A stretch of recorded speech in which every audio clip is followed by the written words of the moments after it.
Hello, it's Randi Rhodes. Here's a clip from our show, and go to randyrhodes.com for the whole thing and a podcast. Buy a stinking podcast. Mary had a little man. The fault. We believe that all men are created equal. To the magnificent mosaic that is America. From radio beacon to radio beacon. I have a dream today. Change has come to America. Believe it. Knock, knock. Who's there? Hey! It's a figment of your imagination. Randi Rhodes Show. Turn up your mind. I am today starting the process of terminating the diversity lottery program. What? I'm going to ask Congress to immediately initiate work to get rid of this program. Diversity and diversity lottery. Diversity lottery. Sounds nice. It's not nice. It's not good. You don't even know what it is. It's not good. It hasn't been good. We've been against it. You don't know what it is. So we want to immediately work with Congress on the diversity lottery program, on terminating it, getting rid of it. We want a merit-based program where people come into our country based on merit. And we want to get rid of chain migration. This man that came in, or whatever you want to call him, brought in with him other people. And he was the point of contact, the primary point of contact for, and this is preliminarily, 23 people that came in or potentially came in with him. Potentially came in. And that's not acceptable. So we want to get rid of chain migration. It's not true either. And we've wanted to do that for a long time. And I've been wanting to do it for a long time. And we'll be asking Congress to start working on it immediately. There are bills already about ending chain migration.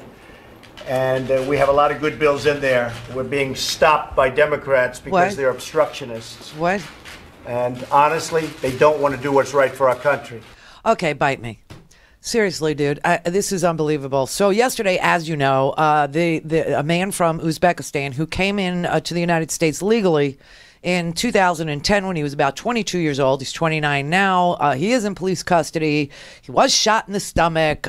He did kill 8 people, and he injured 12 others or 11 others, now they're telling us. And Donald Trump has decided that he is going to tweet that this is Chuck Schumer's fault. I mean, I don't know how many of you follow the Twitters that Donald Trump sends, but last night, this is unbelievable because remember, in Las Vegas, where 58 people were killed and hundreds of people were wounded, the president did not want to talk about this, any solution to that problem of a American terrorist getting access to crazy amounts of weapons, bringing them into a hotel in Las Vegas. Right? It was too soon. It was just he needed all the facts and he this and he that, and so we weren't going to talk about it. Remember? When I make a statement, I like to be correct. I want the facts. This event just happened. In fact, a lot of the event didn't even happen yet as we were speaking. This event just happened. Before I make a statement, I need the facts. So I don't want to rush into a statement. So making the statement when I made it was excellent. Excellent. Was excellent.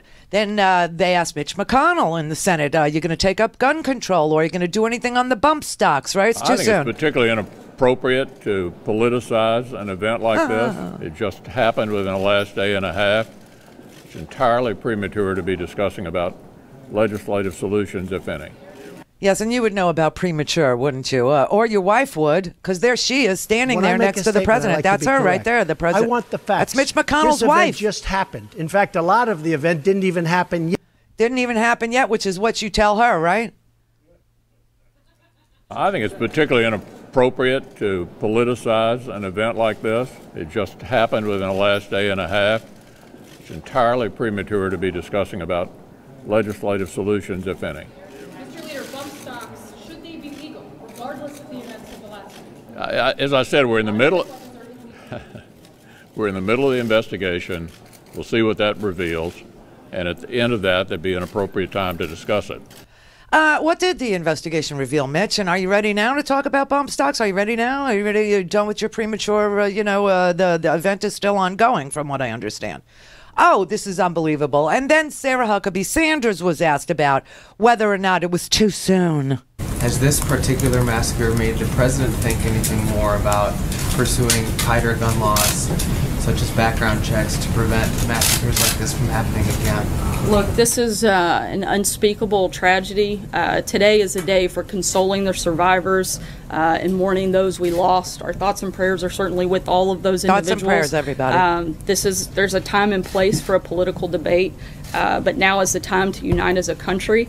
There's currently an open and ongoing law enforcement investigation. A motive is yet to be determined, and it would be premature for us to discuss policy when we don't fully know all the facts or what took place. But before we knew all the facts or what took place yesterday, and before the president, and he still hasn't, by the way, called the governor of New York or the mayor of New York, the president hasn't bothered, but the president started tweeting. And he said, the terrorists came into our country through what is called the Diversity Visa Lottery Program, a Chuck Schumer beauty. I want merit-based. And then he tweeted again, we are fighting hard for merit-based. No more Democrat lottery systems. We must get much caps, tougher and smarter. And then he said this little statement today where the Democrats don't want.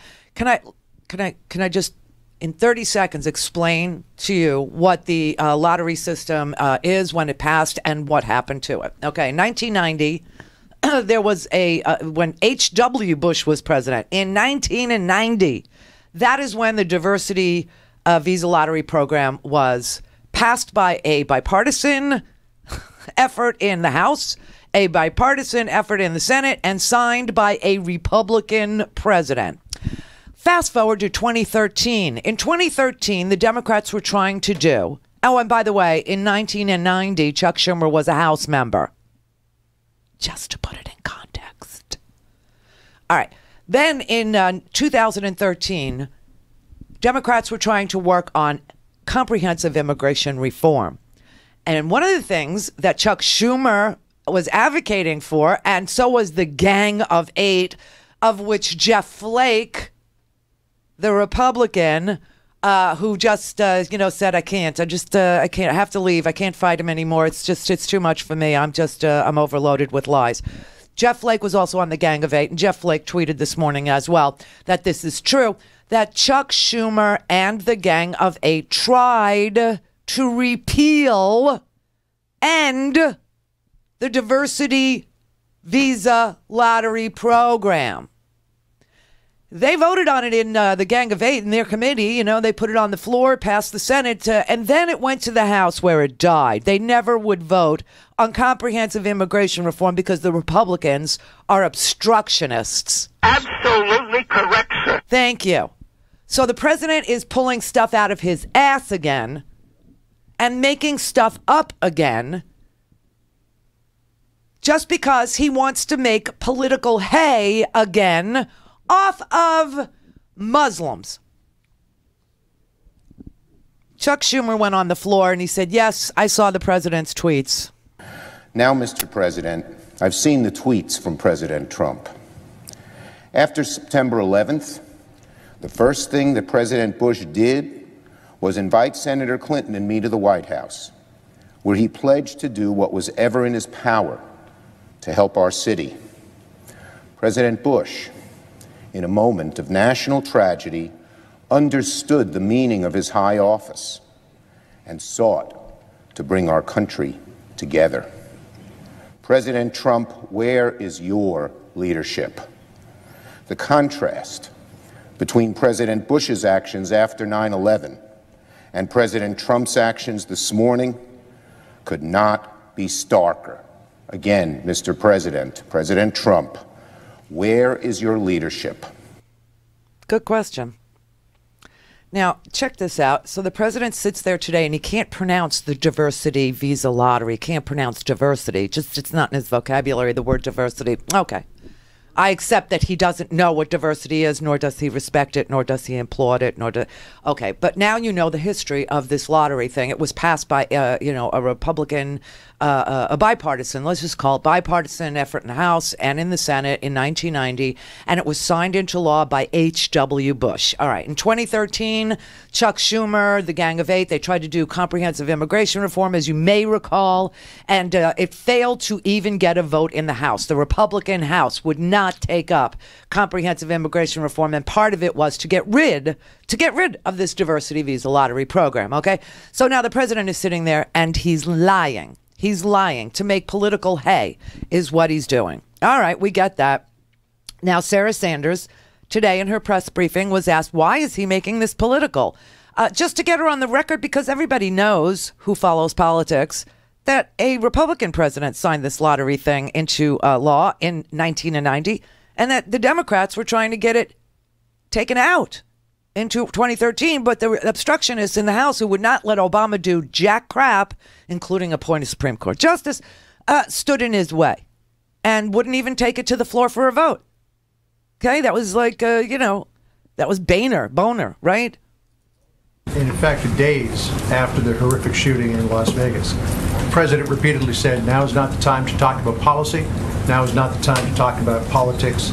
That's for another time. Right now, we need to mourn the dead. Right. Yet this morning, the president launched into a political argument with Senator Chuck Schumer on Twitter, literally hours after this incident yesterday. Why was he so quick to go the political route and point fingers at Chuck Schumer for the fact that this person was in the country at all? Seriously. Well, look, this wasn't about going the political route. This is something that, frankly, the president's been talking about for a long time.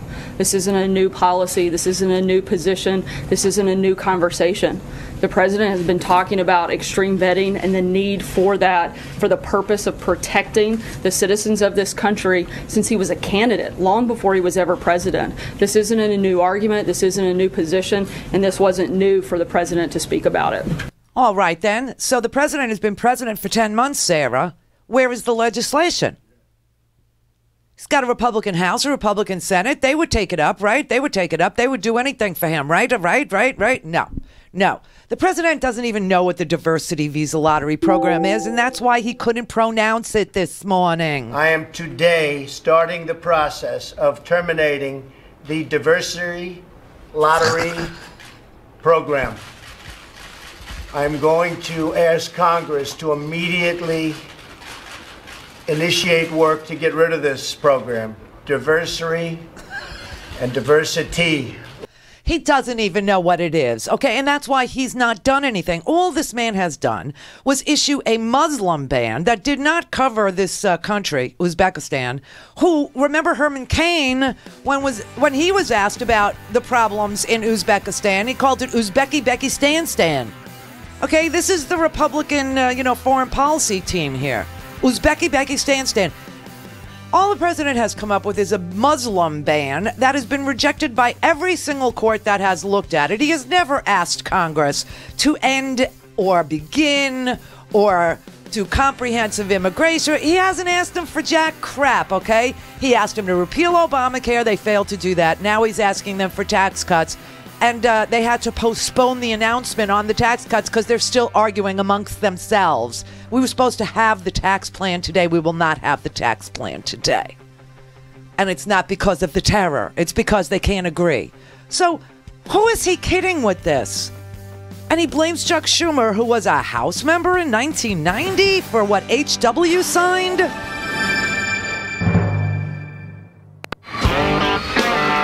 For a commercial-free, on-demand, whenever, wherever listening experience, visit RandiRhodes.com for your personal premium podcast today. Hey guys, it's Scotty, Randi's producer here, and as many of you know, I grew up in Randi's house.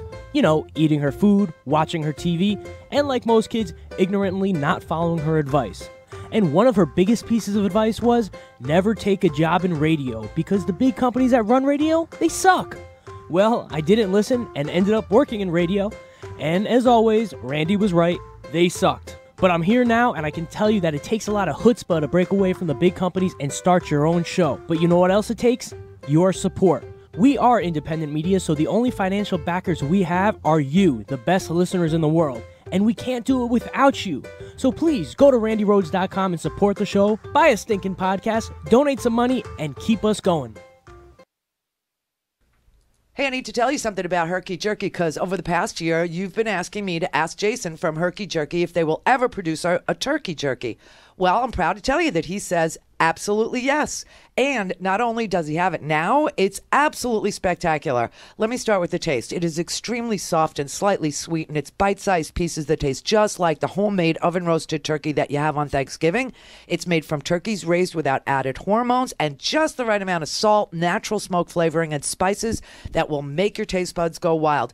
And you asked for healthy. Well, Herky Jerky Turkey Jerky has no nitrates, preservatives, MSG, or artificial ingredients, absolutely zero fat, and packs a whopping 11 grams of protein per serving, and very low in cholesterol. Quite simply, I think this is one of the healthiest and best tasting high protein snacks you can get. And for the whole month of November, $5 off any turkey jerky pack you desire. $5 off, just use promo code TURKEY. They don't sell the little dinky bags that you get at the gas station. They're 14-ounce zip-sealed packs, and they're meant to last. Herky Jerky, making quality jerky and meat snacks for almost 25 years. Gotta tell you, I believe this is as good as anything I've ever tasted and the best thing they've ever produced. Try some today, herkyjerky.com.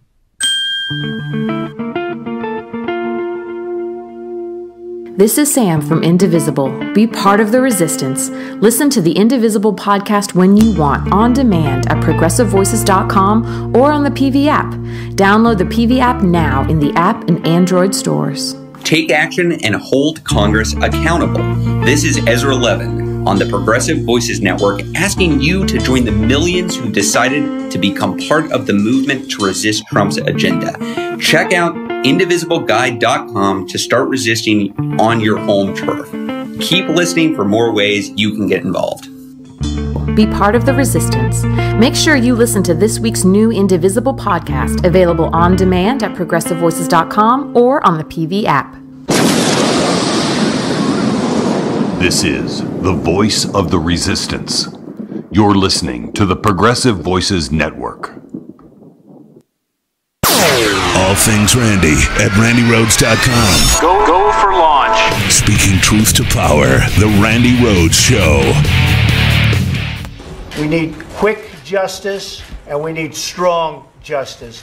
Much quicker and much stronger than we have right now. Because what we have right now is a joke, and it's a laughing stock. That's you. And no wonder so much of this stuff takes place. So you heard the president say what we have right now, talking about the justice system, is a joke and a laughing stock.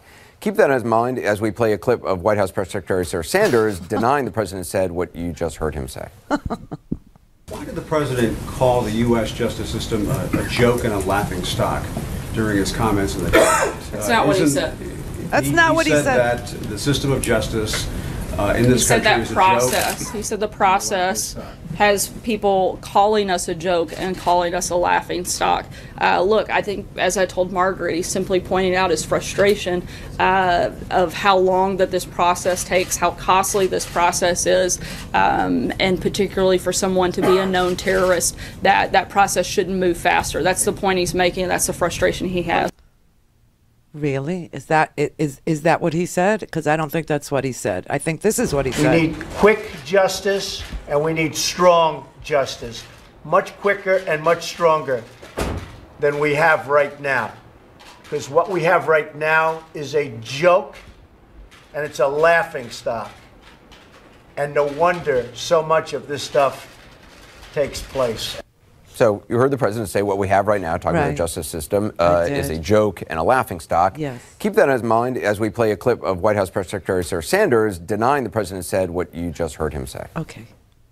Why did the president call the U.S. justice system a joke and a laughing stock during his comments in the debate? That's not what he said. It's not what he said. What are you going to believe? You're going to believe your own ears, your own eyes, or are you going to believe, Sarah Huckabee Sanders? You know, so much of what goes on has to be either walked back or denied or just he didn't say it. I mean, you imagined that video can be replayed over and over again to demonstrate what actually came out of his freaking pie hole.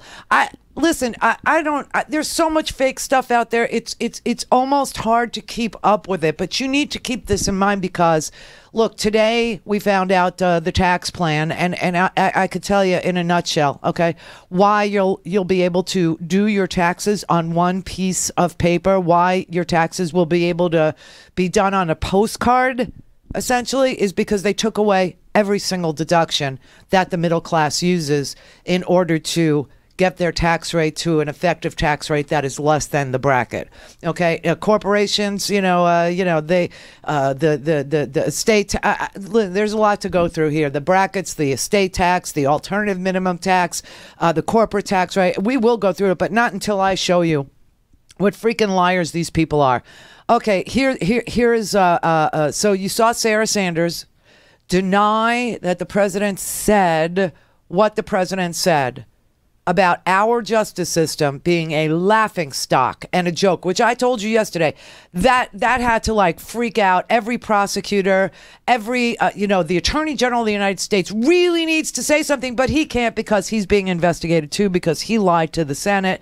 Our freaking Attorney General, who doesn't believe in civil rights, is in charge of enforcing our civil rights and can't speak out when the president calls the legal system over which he presides a laughingstock and a joke because he's under investigation in a Russia probe that is now focusing on him and his lies to the Senate and is now focusing on Jared Kushner, the Secretary of Everything, and is now focusing on Wilbur Ross because all of a sudden Papadopoulos, exposes that, and Manafort, too, exposes that all this laundered money went through the Bank of Cyprus, and our Commerce Secretary, Wilbur Ross, was the vice chair of the Bank of Cyprus at the time that Manafort is laundering all this money. And the co-chair was appointed by Vladimir Putin at the Bank of Cyprus.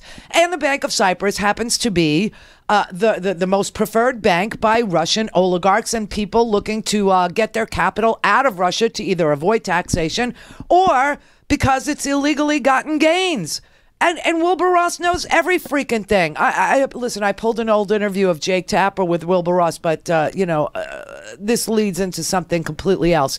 There is this big freaking disgusting fight that's going on at Fox News against CNN because CNN is getting it right so often.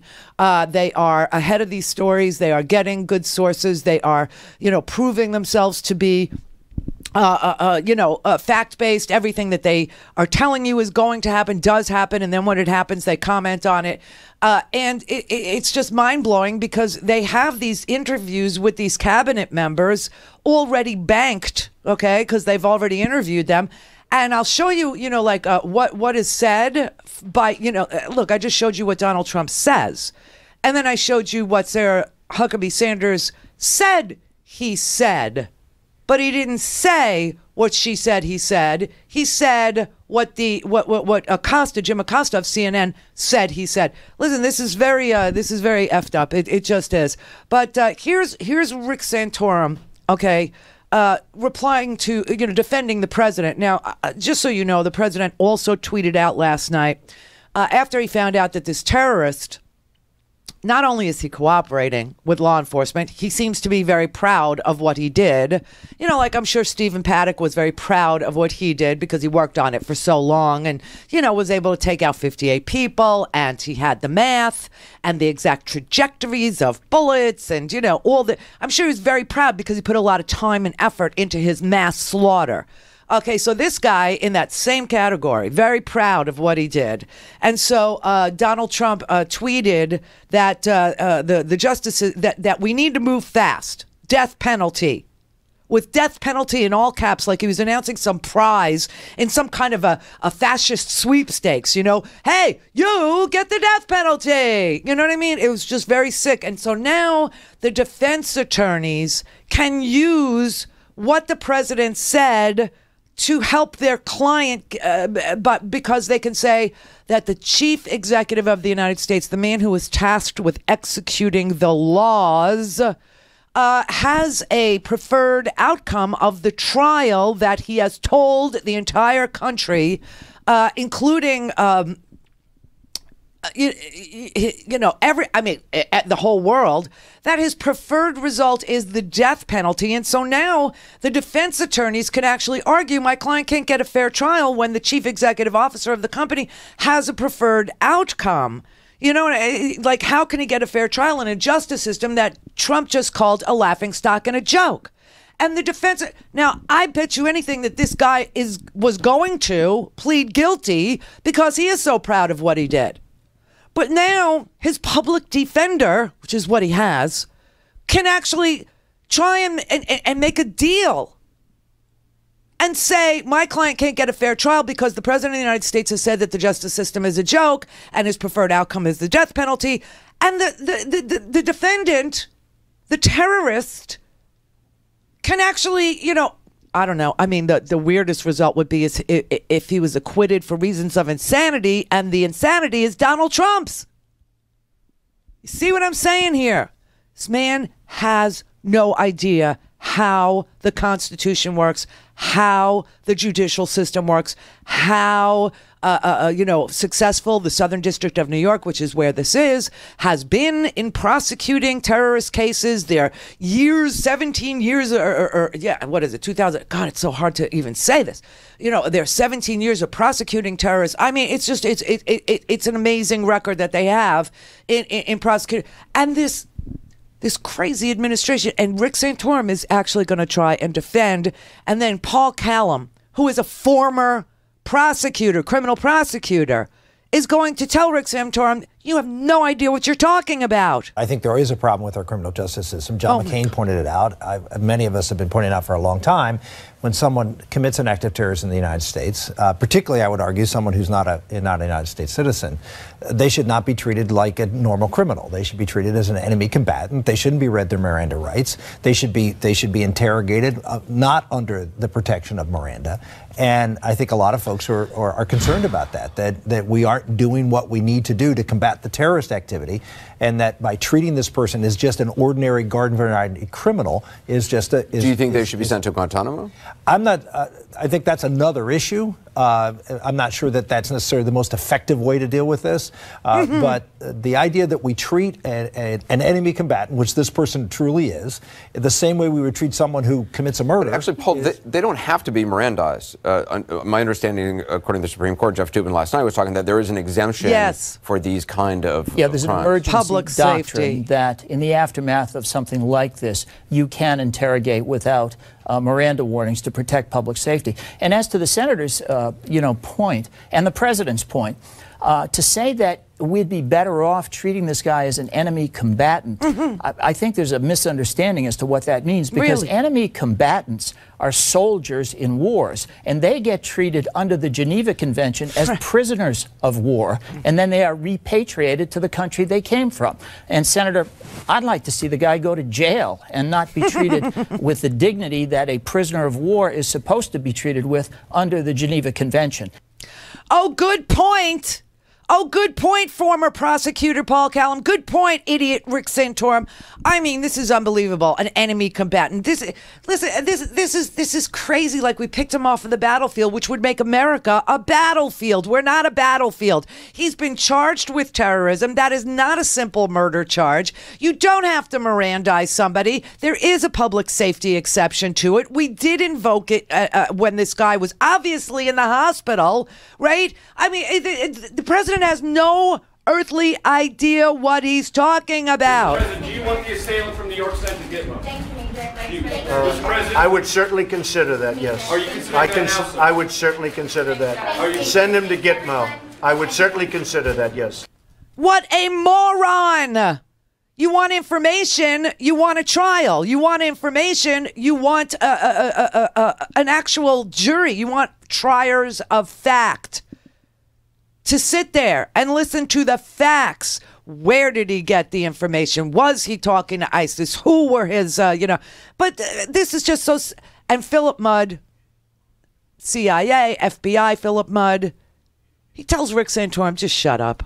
I assume as an American citizen, whether you're a Republican or Democrat, Constitution, I'm not a constitutional lawyer. I want to see a terrorist in jail and the key is thrown away. So let's do a side-by-side. Yes. Hundreds and hundreds of prosecutions post 9/11 in federal courts of prisoners.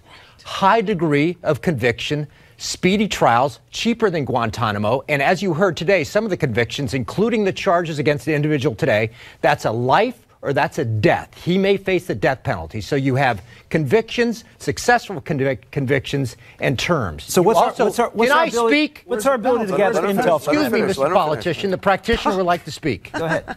And furthermore, by the way, this has people talk about threats to the U.S. courts. Can you point to a significant threat, including in cases that involve central figures in the Bin Laden organization, in any trial in the United States? Let me give you, in closing, the comparison and contrast to Guantanamo. Fewer than 20 convictions, they take forever, and they cost everything. And you want to tell me, forget about politics, that if success is defined by long time behind bars, speedy trials, and hundreds of prisoners, a better success is fewer than 20 for millions of dollars outside the American system. I don't understand the fact. And the answer is that's not success. That's the problem. It's not success. It's how much information you're getting and the availability of that information that you can't get in the criminal justice system because they're protected by rights. And that's the fundamental difference. No, there's an emergency doctrine. But I mean, they did get a lot of information from this guy. I mean, he's well, we don't know. I mean, and they did from the Boston bombers as well, because they can question under the emergency doctrine and not give Miranda warnings.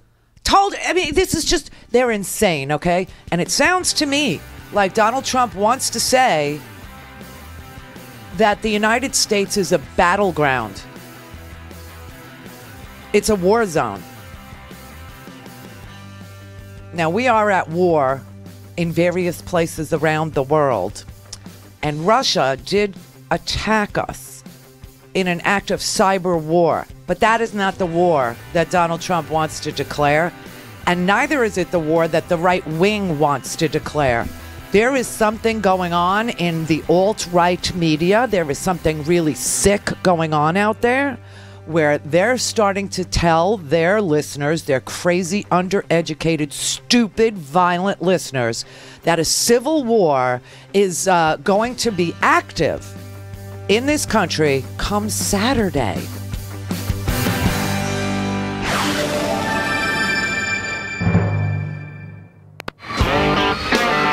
For a commercial-free, on-demand, whenever, wherever listening experience, visit RandiRhodes.com for your personal premium podcast today. Hey guys, it's Scotty, Randi's producer here, and as many of you know, I grew up in Randi's house. You know, eating her food, watching her TV, and like most kids, ignorantly not following her advice. And one of her biggest pieces of advice was, never take a job in radio, because the big companies that run radio, they suck. Well, I didn't listen and ended up working in radio, and as always, Randi was right, they sucked. But I'm here now, and I can tell you that it takes a lot of chutzpah to break away from the big companies and start your own show. But you know what else it takes? Your support. We are independent media, so the only financial backers we have are you, the best listeners in the world. And we can't do it without you. So please, go to RandiRhodes.com and support the show, buy a stinking podcast, donate some money, and keep us going. Hey, I need to tell you something about Herky Jerky, because over the past year, you've been asking me to ask Jason from Herky Jerky if they will ever produce a turkey jerky. Well, I'm proud to tell you that he says absolutely yes. And not only does he have it now, it's absolutely spectacular. Let me start with the taste. It is extremely soft and slightly sweet, and it's bite-sized pieces that taste just like the homemade oven-roasted turkey that you have on Thanksgiving. It's made from turkeys raised without added hormones and just the right amount of salt, natural smoke flavoring, and spices that will make your taste buds go wild. And you asked for healthy. Well, Herky Jerky Turkey Jerky has no nitrates, preservatives, MSG, or artificial ingredients, absolutely zero fat, and packs a whopping 11 grams of protein per serving, and very low in cholesterol. Quite simply, I think this is one of the healthiest and best tasting high protein snacks you can get. And for the whole month of November, $5 off any turkey jerky pack you desire. $5 off. Just use promo code TURKEY. They don't sell the little dinky bags that you get at the gas station. They're 14-ounce zip-sealed packs, and they're meant to last. Herky Jerky, making quality jerky and meat snacks for almost 25 years. Gotta tell you, I believe this is as good as anything I've ever tasted and the best thing they've ever produced. Try some today, herkyjerky.com. So let's see. There's still no female president. You make half of what men make, yet somehow you are still expected to take care of most everything at the home, too. And ladies, you're beautiful. But on a daily basis, you look in the mirror in disgust at how you look. It is time to start a new routine. And I hope that you will listen to my new show, She Persisted, here on the Progressive Voices Network. My name is Melissa Carter. I will be your host, and I have been a media personality for over 20 years. I also came out on the air long before Ellen did, and as a single mom and a kidney transplant recipient, I have been through some shit. Nevertheless, I persisted, and I know you have too. So let's talk about what we've accomplished, and together we can learn to take it from she persisted to she thrived. It's She Persisted at 8 a.m. on the East on the Progressive Voices Network and on demand on the Progressive Voices app. I certainly hope you'll join me.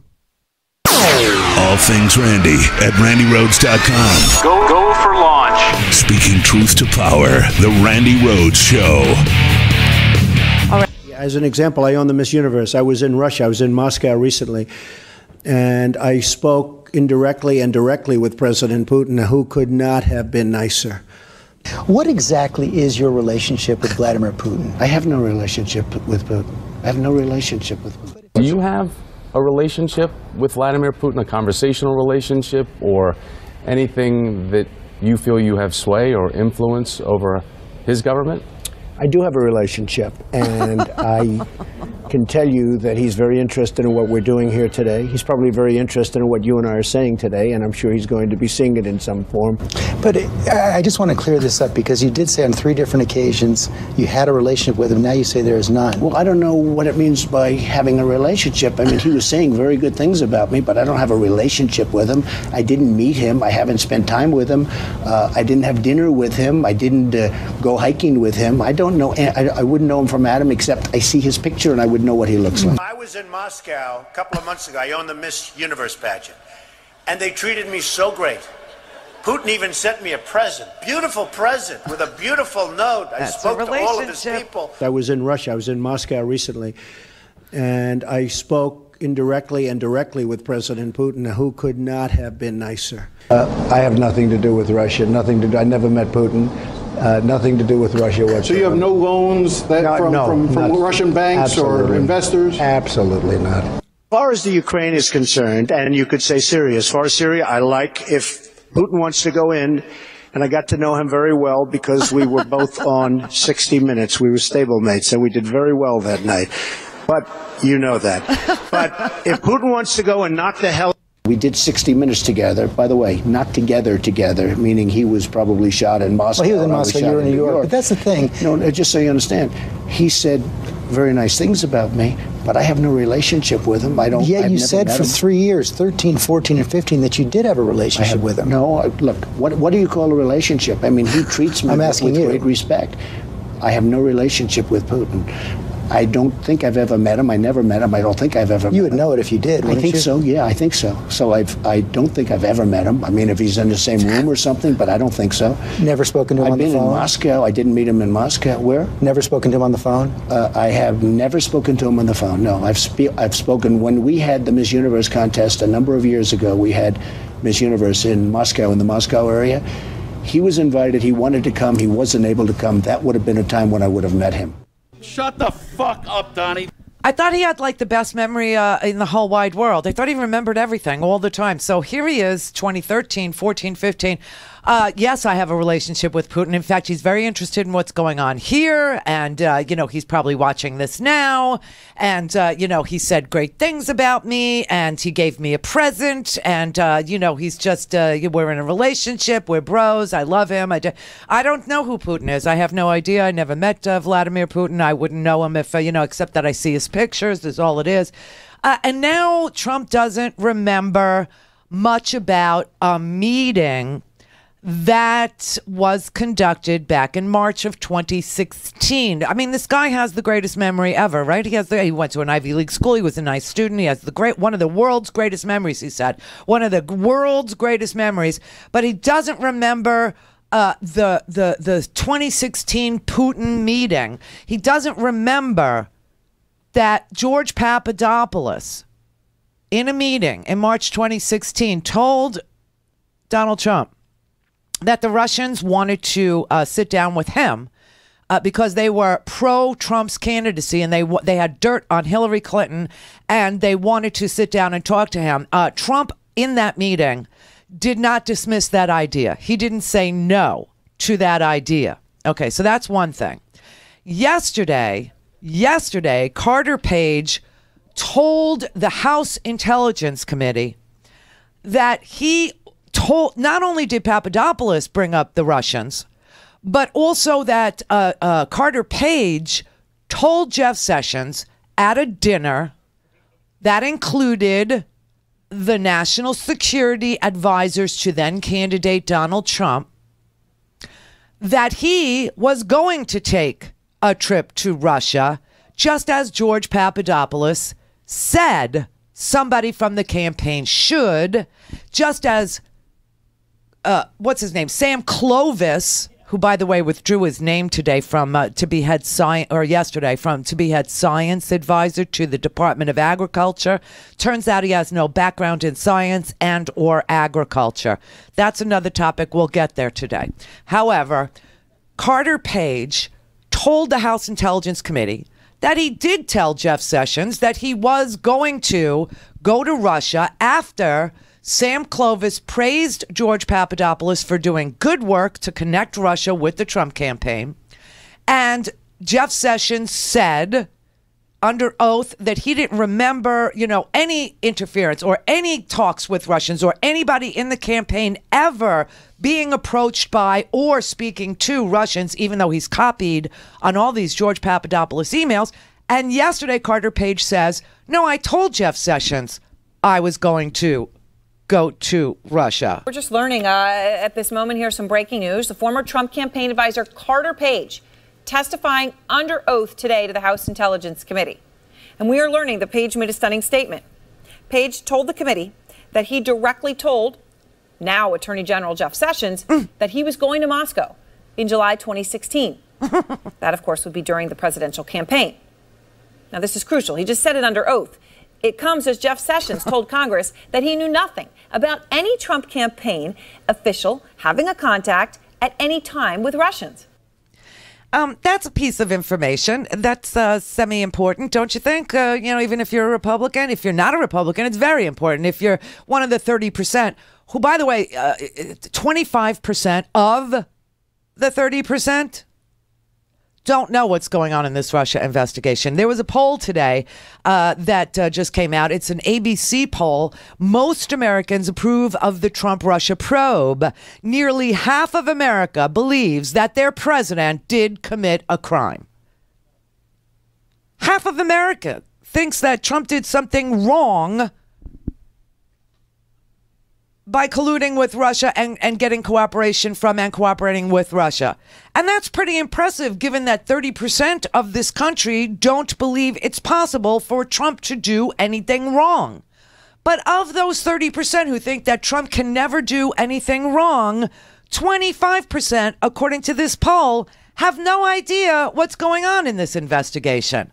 So you got a quarter of the 30% in this country who think Trump can do nothing wrong, but have no idea that Carter Page, George Papadopoulos pleaded guilty to being all wrapped up with the Russians, to bringing Russians, that Junior had the meeting with the Russians in June, and that Carter Page in July goes to Russia, and that Jeff Sessions testifies to Al Franken's question that he has no knowledge of anyone on the campaign ever having anything to do with any Russians, even though it comes out later that Jeff Sessions met with Ambassador Kislyak of Russia 3 times, and 3 times Jeff Sessions had to update his testimony because if he didn't, he would already be convicted of perjury. How did Facebook?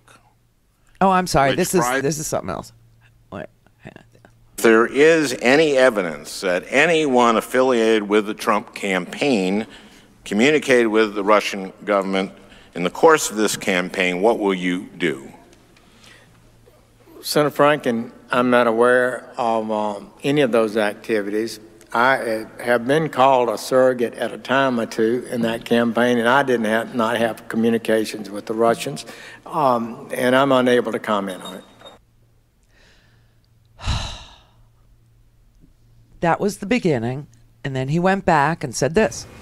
I have never met with or had any conversation with any Russians or any foreign officials concerning any type of interference with any campaign or election in the United States. Further, I have no knowledge of any such conversations by anyone connected to the Trump campaign. I was your colleague in this body for 20 years, at least some of you. And and the suggestion that I participated in any collusion, that I was aware of any collusion with the Russian government to hurt this country, which I have served with honor for 35 years, or to undermine the integrity of our democratic process, is an appalling and detestable lie. Okay, so here you have Papadopoulos telling Jeff Sessions about going to Russia.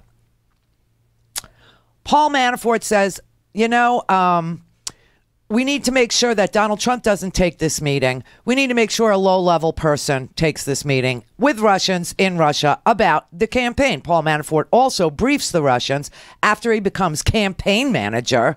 He tells Oleg Deripaska, an oligarch close to Putin, that his position in the campaign as the campaign manager will allow him to brief the Russians on the campaign, and he'd like to use his position as Trump's campaign manager, this chief executive of the Trump campaign, as a way to make him whole over this lawsuit that Oleg Deripaska has suing Paul Manafort for $26 million for work he was paid to do for the Russians, but Oleg Deripaska felt he did not produce, having to do with setting up a media company.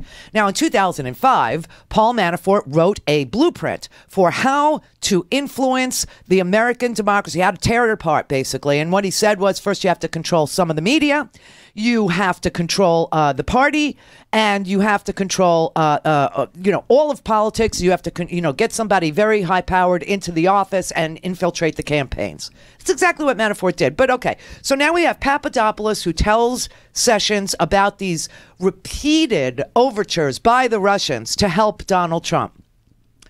And yesterday, you have Carter Page under oath saying that Sessions was told about his trip to Russia. You also now know that Jared Kushner turned over documents, and he was in the meeting at Trump Tower with the Russian government attorney and with a Russian oligarch, the Argarilar family, with an interpreter, and with Natalia Veselnitskaya, who is obviously working for the Russian government as a Russian spy, posing as a Russian attorney. All right, so you have all this. You have all this going on.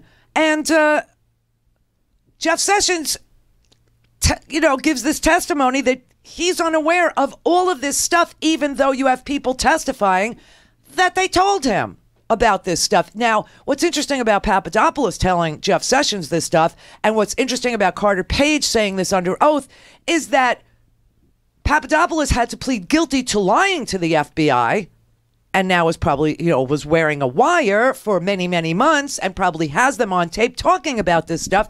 And Carter Page under oath now says, but I told Jeff Sessions I was going. There are travel agencies that don't hear this much about Russian travel as Jeff Sessions did.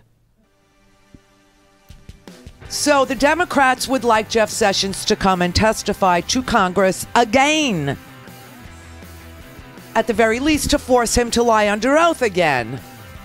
And a small little sliver of a chance that he may ever tell the truth, that suddenly he'll remember. Actually, yesterday he told the Daily News in New York that he suddenly remembers Papadopoulos talking to him about a trip to Russia, but now he suddenly remembers that he rejected the idea. Whereas the 3 times he's testified under oath before, he didn't remember that anyone in the campaign ever approached him with any connections to any Russian ever. Of course, subsequently, he also remembered meeting Sergei Kislyak 3 times. Best memories in the world, everybody.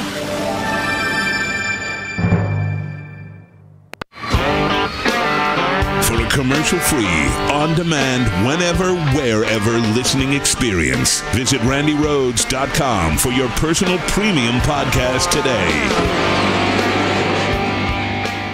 Hey guys, it's Scotty, Randy's producer here, and as many of you know, I grew up in Randi's house.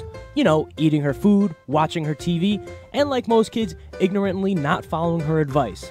And one of her biggest pieces of advice was, never take a job in radio, because the big companies that run radio, they suck. Well, I didn't listen and ended up working in radio, and as always, Randi was right, they sucked. But I'm here now, and I can tell you that it takes a lot of chutzpah to break away from the big companies and start your own show. But you know what else it takes? Your support. We are independent media, so the only financial backers we have are you, the best listeners in the world. And we can't do it without you. So please go to RandiRhodes.com and support the show, buy a stinking podcast, donate some money, and keep us going. Yeah, you could buy tile at a chain store if you wanted to. You could wait for a kid to try and answer your questions about what's this made of, or how do I install it, or what's in stock. But what if you wanted serious craftsmanship? What if you wanted custom design, handmade, to order from your imagination, or an inspiration photo that you love? Probably you think you can't anymore, but I did. When it was time to shop tile, I came across a family-owned business that still handcrafts each and every individual tile, matching your colors, your inspiration, your design. Tempest Tile Works. They're based in Portland, Oregon, and they still handcraft the most magnificent tile. Let them match to your fabrics or to your countertops or to anything you can envision for your bath or kitchen.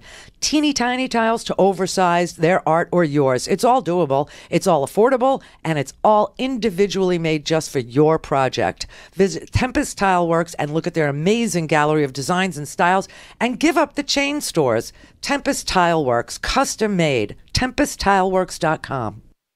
Whether you're listening to me, Mark Levine, each Monday and Wednesday, or me, Leslie Marshall, each Tuesday, Thursday, and Friday, you can hear us 3 to 4 p.m. Eastern Time on the Progressive Voices Network. Here's a sample of what you'll hear. Donald Trump had a bit of a problem with another Gold Star family. You know, of course, that 4 Americans were killed in Niger. People want to know answers. So after Donald Trump said nothing about it for more than a week, finally a reporter said to him, are you going to say anything about the people who died in Niger? In Donald Trump's inimitable way, basically screwed it up, knew what he was getting into, but I guess it still hurts. The president is not the best at compassion. He doesn't have it, and he doesn't fake it well. He could have let it go, but of course he didn't. And he went on what he always does when people criticize him, to blame everyone. Again, that's Mark Levine every Monday and Wednesday. And Leslie Marshall each Tuesday, Thursday, and Friday. 3 to 4 p.m. Eastern Time on the Progressive Voices Network. All things Randi at RandiRhodes.com. Go for launch. Speaking truth to power, the Randi Rhodes Show. Let me ask you about some of the things you've said about Vladimir Putin. You said, I will tell you, in terms of leadership, he's getting an A. Our president is not doing so well. And when referring to a comment that Putin made about you, I think he called you a brilliant leader, you said it's always a great honor to be so nicely complimented by a man so highly respected within his country and beyond. Well, he does have an 82% approval rating, according to the different pollsters, who, by the way, some of them are based right here. Look. He's also a guy who annexed Crimea, invaded Ukraine, supports Assad in Syria, supports Iran, is trying to undermine our influence in key regions of the world, and according to our intelligence community, probably is the main suspect for the hacking of the DNC computers. Well, nobody knows that for a fact, but what? You want me to start naming some of the things that President Obama does? But do you want to be complimented by that former KGB officer? Well, I think when he calls me brilliant, I'll take the compliment, okay? All right. So remember Donald Trump, of course, you know that he praised the Putin.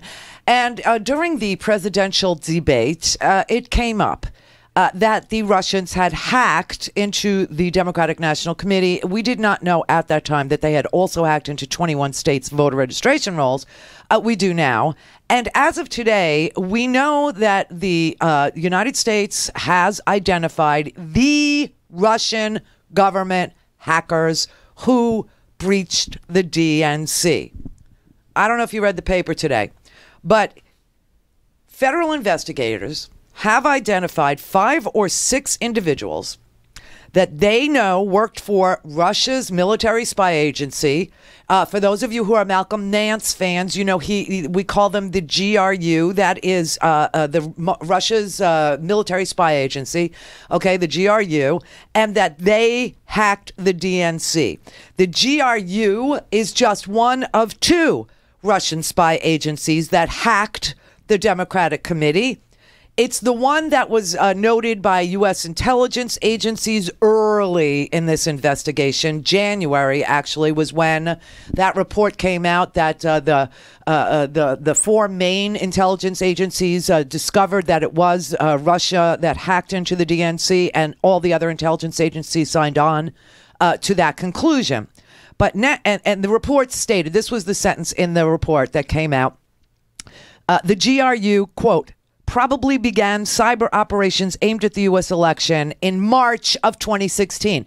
You know what's interesting about this March of 2016 that they've now identified as the start date? That is also when George Papadopoulos starts saying the Russians want to help you and they've got dirt on Hillary Clinton. It's the same date, right? It's the same date that Papadopoulos tells Sessions somebody really needs to meet with Vladimir Putin or go to Russia and get this information. They got dirt on Hillary Clinton, March 2016.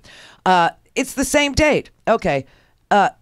Now the report concludes, the investigation has been completed, and now it concludes that the GRU operations resulted in the compromise of the personal email accounts of Democratic Party officials and political figures, and that by May, the GRU had exfiltrated large volumes of data from the DNC, and now also separately, that's the Department of Justice, okay, that identified the contractors who carried out the hacking activities on behalf of the GRU. Separately today, we learn that the FBI has identified at least one person who was posing as Guccifer 2.0, who Roger Stone is tweeting with. And yes, he is a Russian intelligence operator. Now, he claimed to be a Romanian hacker, but he's not. He's a Russian intelligence operator. The GRU used, this is what the FBI concluded, the GRU used the Guccifer 2.0 persona and 2 separate websites to release the data hacked from the Democrats. They conclude it's likely that more than one intelligence operator was posing as Guccifer 2.0 from the Russians, from the Russian spy agency. They say that the DNC hackers are a separate group from the Guccifer 2.0 people. And here are the field offices that are the FBI investigation into the cyber operations that were conducted upon us by Russia, the cyber war that was conducted upon us to upend our democracy, was being conducted by a variety of our FBI field offices. Just so you know, San Francisco handles Guccifer 2.0. And Pittsburgh and Houston FBI, their field offices, they handle the GRU hackers. And Washington, D.C. focuses on another group that we had learned was called Cozy Bear. Remember? Cozy Bear and Apartment 29. Now, those 2 groups belong to a different part of the Russian intelligence apparatus. They belong to the Russian Foreign Intelligence Service, or the SVR. So we now know that, and we've known this for a really long time. I don't think anybody knows it was Russia that broke into the DNC. She's saying Russia, Russia, Russia, but maybe it was. I mean, it could be Russia, but it could also be China. It could also be lots of other people. It also could be somebody sitting on their bed that weighs 400 pounds, okay? No, not okay.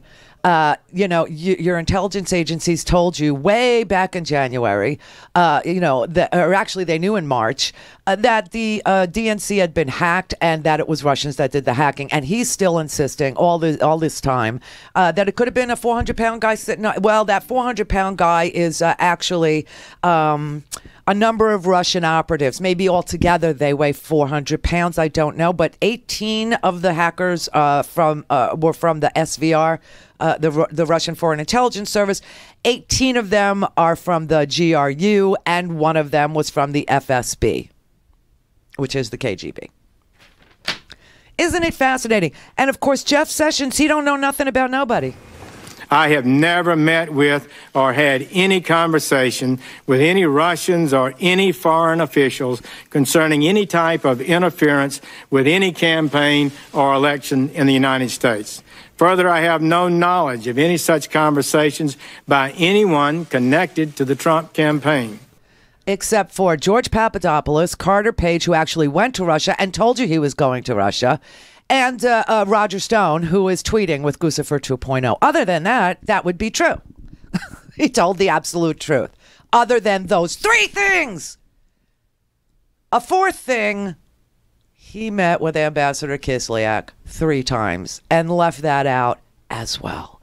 So why are they all lying under oath? Because they had help. They had help with elections. They had help with identifying voters, likely Hillary voters. Do you ever wonder why these Facebook ads, they say, oh, some of them were posing as Black Lives Matter and some of them were posing as pro-Trump, and, they were playing both sides. No, they weren't playing both sides. They were identifying people's voting profiles. They were identifying who needed to be suppressed in their vote and who needed to be pumped up. That's what they were doing for Donald Trump. And that's how Donald Trump knew which state to go to. That's how Donald Trump's entire campaign was operating. They were looking at all the data that they were getting. And they were getting help getting all this data from Facebook, from Twitter, from bots, from retweets, and all this data was being collected.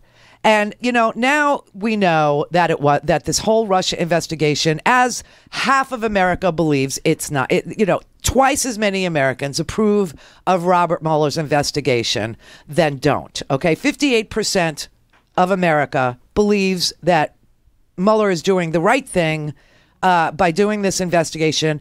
28% say they disapprove. Again, you're always going to have this 30% of America that thinks that anybody who is sufficiently racist can do no harm, can do nothing wrong. But what's really interesting in these numbers is 25%, a quarter of the 30%, don't even know what's going on, which helps if you support Trump. It must be very helpful to you. But 58% say they approve of Mueller's handling of the investigation. 28% say they disapprove. 40% say that only 40%, 60% don't. 40% think Trump is cooperating with the investigation. 60% don't think he's cooperating. And I got news for you. He's not cooperating. Every time Russia's brought up, they say, oh, Trump. What do I have to do with it? I have nothing to do with Russia, folks, okay? During the election? No, nobody that I know of. Nobody so you're not aware of any context during the course of the election? How many times do I have to answer this question? Can you just say Russia yes or no is a ruse. Yeah, I know you have to get up and ask a question, so important. Russia is a ruse. I have nothing to do with Russia. Haven't made a phone call to Russia in years.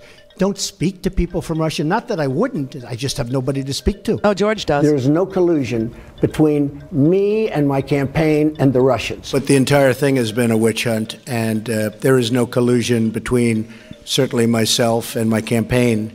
But I can always speak for myself and the Russians. Zero. There has been no... Now, that was interesting. I can only speak for myself and the Russians. Isn't that something? He doesn't talk to any Russians. He wouldn't know who to call. George Papadopoulos could have given you names of people to call. I think he probably did. Your son, Donald Trump Jr., he knew exactly who to meet with because they showed up at Trump Tower. Jeff Sessions knew that Carter Page was going to Russia. He could have told you people that he was meeting with because Carter Page says he met with business people in Russia. He said he met with scholars and business leaders in Russia. It's interesting with the scholars, cause George Papadopoulos said that the people who were, who wanted to meet Donald Trump, one was posing as a professor, a Russian scholar. Just so interesting how small this group is of scholars and businessmen like Oleg Deripaska, who, by the way, Paul Manafort, the CEO of your campaign, knew really, really well because he was telling him, I'll brief you on the entire campaign as long as you wipe out the debt that I owe you. I just thought he wouldn't know who to talk to, but he can only speak for himself and the Russians. What an interesting thing for this man to say. Anyway, we now know that, yes, indeed, Russia did hack. We also now know that Carter Page not only told under oath the House Intelligence Committee that he told Jeff Sessions he was going to travel to Russia at a dinner that was held for Trump's foreign policy shop, which included George Papadopoulos and Carter Page, and that group, contrary to poor little Sarah Sanders, who lied, the other day and from the podium, said that was they were all volunteers. Well, Trump is a volunteer too. Shout out to Connie. Connie said to me, Trump is a volunteer president because he's only getting $1 a year and he's worth every penny. That was Connie. Hi, Connie. Good one. So I told her I'd give her a shout out. But I mean, honest to God, man, everybody knew somebody, and everybody's briefing everybody in Russia about everything that's going on here while Russia is hacking. Sessions knows about it. He's meeting with Ambassador Kislyak. And by the way, Ambassador Kislyak also gave his statement to the investigators.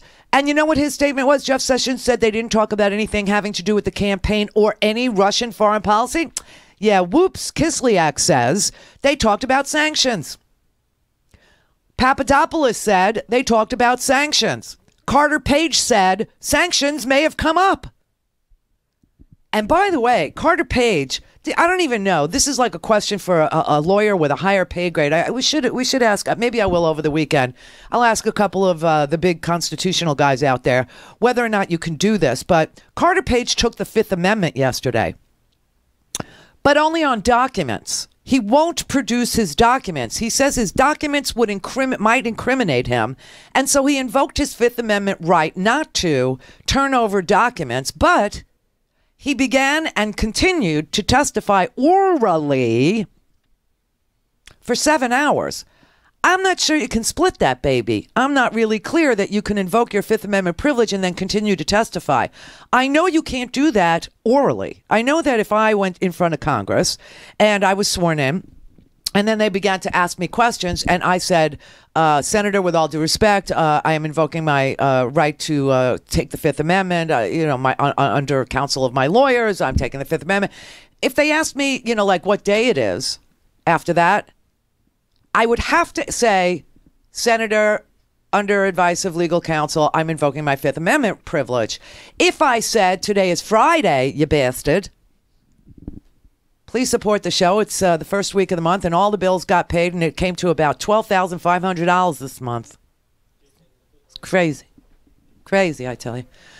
So please do go to randyrhodes.com/support and just make a donation, or buy a stinking podcast, and, you could do that at randyrhodes.com/shop. But if you answer the question after you invoke your Fifth, then you have waived it.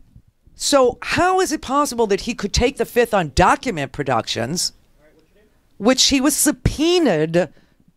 It's called a subpoena ducis tecum, which means bring the papers, bring the papers. And he invoked his Fifth Amendment privilege and said that he was going to withhold all of his documents. But then he testified yesterday in front of the House Intelligence Committee for 7 hours. I don't know how you can do that. If the Fifth doesn't apply to documents, then how can you ask questions based on... I'm not really clear about this. But anyway, he would not produce the documents. So that was that. But he did testify that he did tell Jeff Sessions in a dinner, at a dinner, that he was traveling to Russia to meet with Russian business leaders and scholars. And Jeff Sessions still continues to say that he is unaware of anybody associated with the campaign in any way, shape, or form, and any Russian communication. And now you're getting Papadopoulos, who said, yes, he did tell Jeff Sessions, and now Jeff Sessions suddenly remembers. Oh, yeah. I remember that. But I told him that meeting was a bad idea. But the meeting did happen. It happened with Junior. Junior, you're going to say Junior wasn't connected to the campaign? Fine, say that. But Manafort's in that meeting. Jared Kushner's in that meeting. So now, today, Donald Trump is leaving for his Tour of the Despots Across Asia tour. Oh, yeah. Every human rights abuser in Indo-Asia he will meet with. He'll meet with the killer in Manila, Duterte, who has killed 7,000 people extrajudicially, meaning no process whatsoever. Just if they were suspected of having drugs, using drugs, being on drugs, whatever, then a little motorcycle, crew would come and execute them right there on the street. And there was a report that Duterte's son might be using the drugs. And Duterte said that if he found out that his son was using the drugs, he would personally kill his own son. It's interesting how despots will kill their own sons, their own uncles, their own cousins. Saddam would kill his own family. It's just so fascinating. But he's going to meet with Duterte. He's staying longer in the Philippines than any other place. Then he's going to go to the new chairman of China, who is probably took more power unto himself and rewrote their constitution to give himself a lifetime of power, no elections, no nothing. He can't be removed, etc. I don't think there's been anybody in China with that much power since Chairman Mao, and he loves him, and he's desperate for President Xi to love him over there in China. Okay. And then he's going to go to Vietnam, where there is no freedom of speech, You've got Chairman Puck, or Fuck. That's really, But you do have him, and there's no freedom of the press. There's no freedom of religion. You can't be,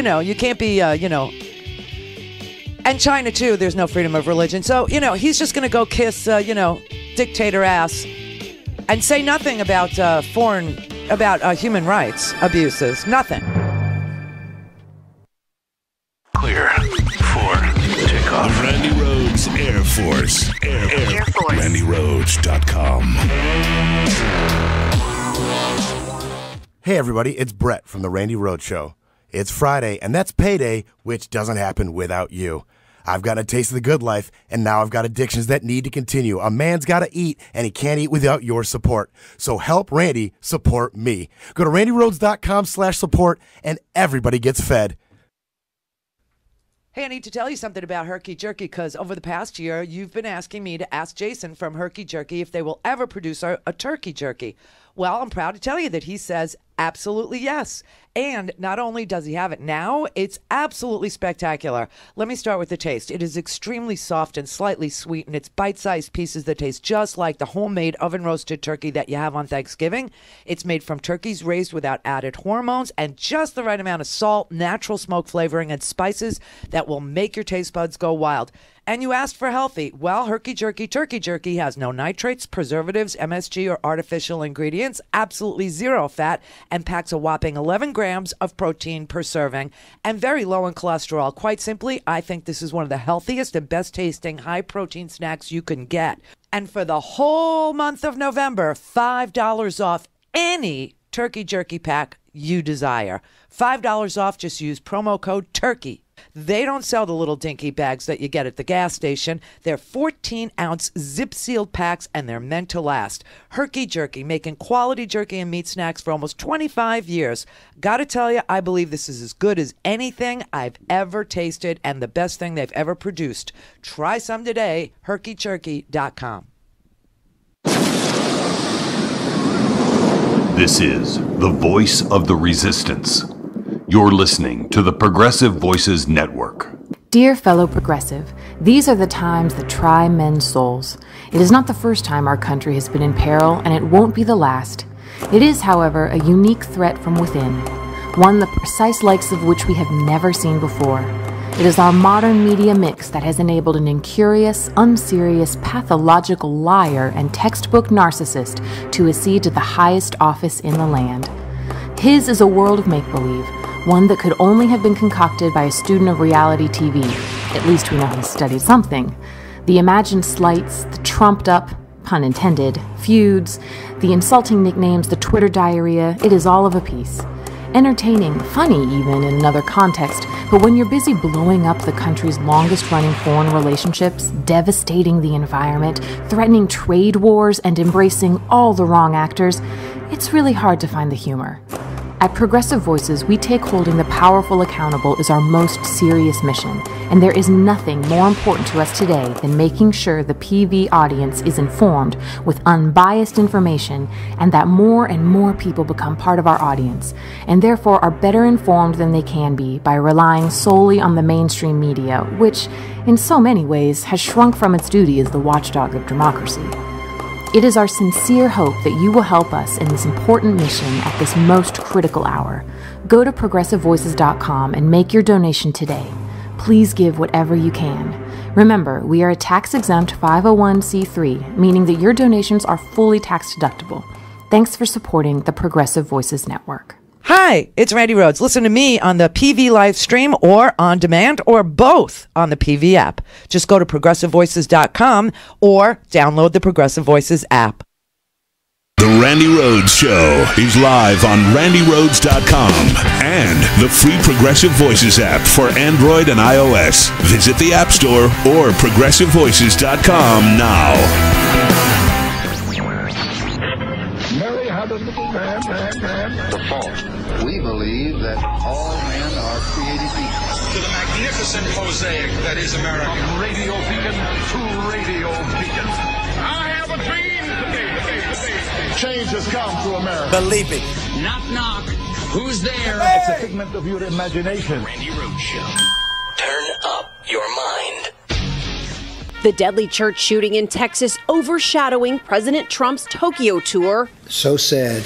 Sutherland Springs, Texas, such a beautiful, wonderful area with incredible people. Who would ever think a thing like this could happen? At a joint press conference with Japan's prime minister, the president offered his condolences while calling the shooting a mental health problem at the highest level. Mental health is your problem here. This was a very, based on preliminary reports, very deranged individual.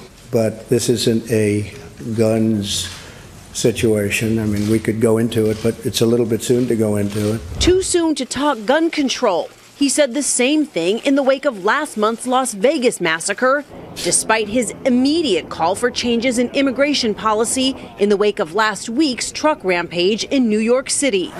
What he is willing to talk about here on this 5-country Asian tour: North Korea. President Trump not ruling out military action while declaring Pyongyang a threat to the civilized world. The era of strategic patience is over. Some people said that my rhetoric is very strong, but look what's happened with very weak rhetoric over the last 25 years. Look where we are right now. And we have a new ABC News Washington Post poll to tell you about this morning. Take a look at these numbers. An overwhelming majority of Americans say they do not trust President Trump to handle North Korea. That number is 67%. As for the job that he is doing, 37% approve, 59% disapprove. Robin and George, he still enjoys strong support, overwhelming support from his base. Oh, for Pete's sake, for the love of Jesus. I just, it's Monday, so there had to be another mass shooting. See, it's America, everybody. This is what freedom smells like: death. Our freaking gun lifestyle is killing us. Oh, God. And he's standing over there in Japan looking like a complete and utter moron, because to get a gun in Japan, I mean, it's like you got to jump through hoops with a dog and have flags in your mouth and be able to bend over and contort and then show reason why, and then only in the home for self-protection, and then possibly, the ammunition's under lock and key. But here, hey man, here everybody gets a gun. And he's this is a mental health issue at the highest level. That's what I think every time I see him. That's what I think I'm looking at every time I look at him. A mental health issue at the highest level. Oh, I just couldn't believe what he said. This is not a gun situation, everybody. It's not a gun situation. And I think that mental health is your problem here. This was it's your problem very, here. based on preliminary reports, very deranged individual. A lot of problems over a long period of time. We have a lot of mental health problems in our country, as do other countries. But this isn't a guns situation. I mean, we could go into it, but it's a little bit soon to go into it. But shut up. You know, if we have the same mental health problems as every other country has, how come every other country doesn't have the same death count that we have by gun? How is that? How is that possible?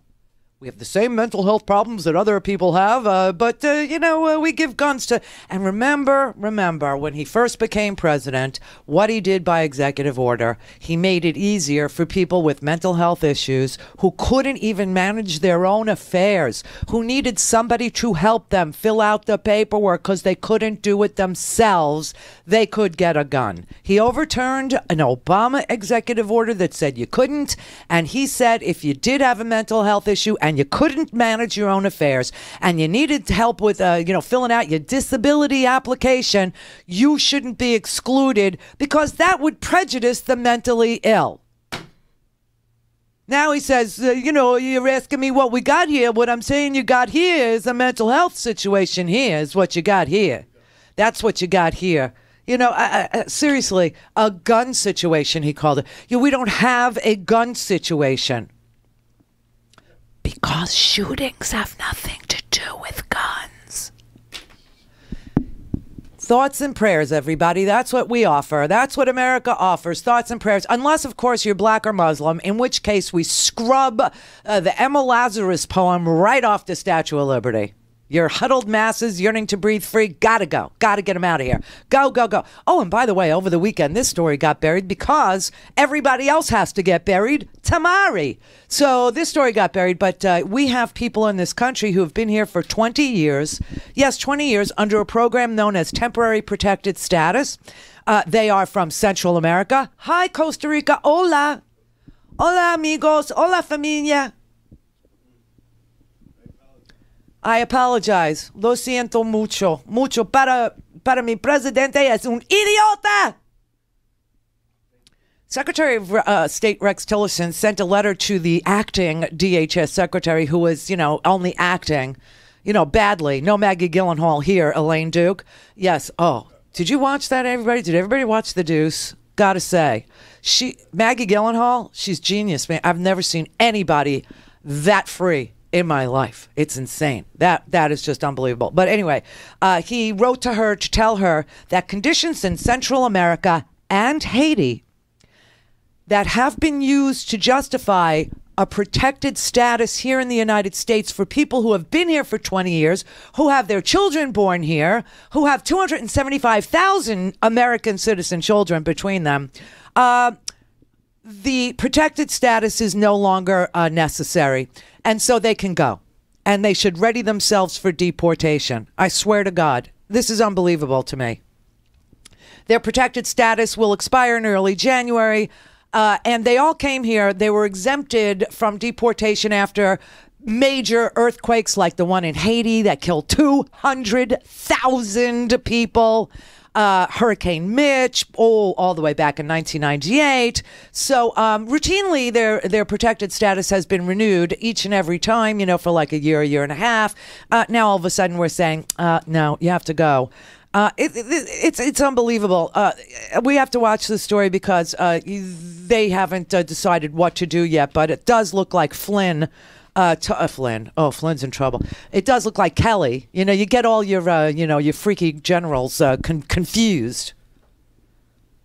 Oh, speaking of general, did you see this article over the weekend with these admirals that were identified as being on the take? I mean, like hundreds of our admirals on the take with Fat Leonard, some freaking guy who was paying them off, and the Paradise Papers, and everybody who's not you.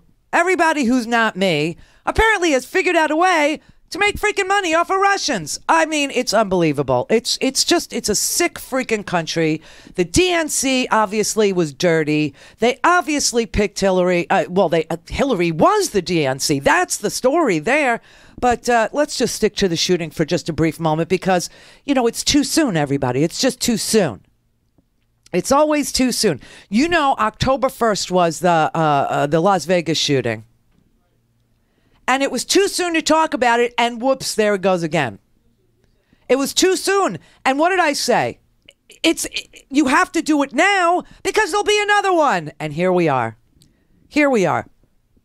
64-year-old men are now able to take out 58 people from 30 stories up. Okay, because of this weaponry, because of these weapons of war. I mean, it's unbelievable. And people are going to tell you this stuff about this kid. Okay, and he was 26 years old, ex-Air Force. He was court-martialed. It appears he assaulted his wife, his child. You know, I mean, he's a bad guy. Got a year in the brig and then was released. No one notifies anybody that this guy is, you know, a degenerate wife beater that was punished. You know, I mean, does the Air Force have procedures? The Army? Does the Navy? No, you revere us so much. I got news for you. Stop revering us and learn. Just learn. If you're in the brig, if you've been court-martialed, we don't make, distinctions in the military between misdemeanors and felonies. We don't.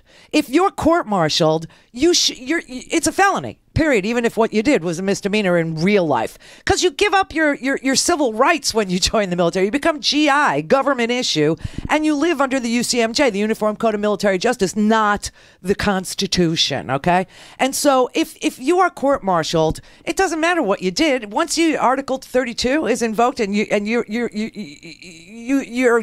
adjudicated guilty in the military, it's like a felony outside.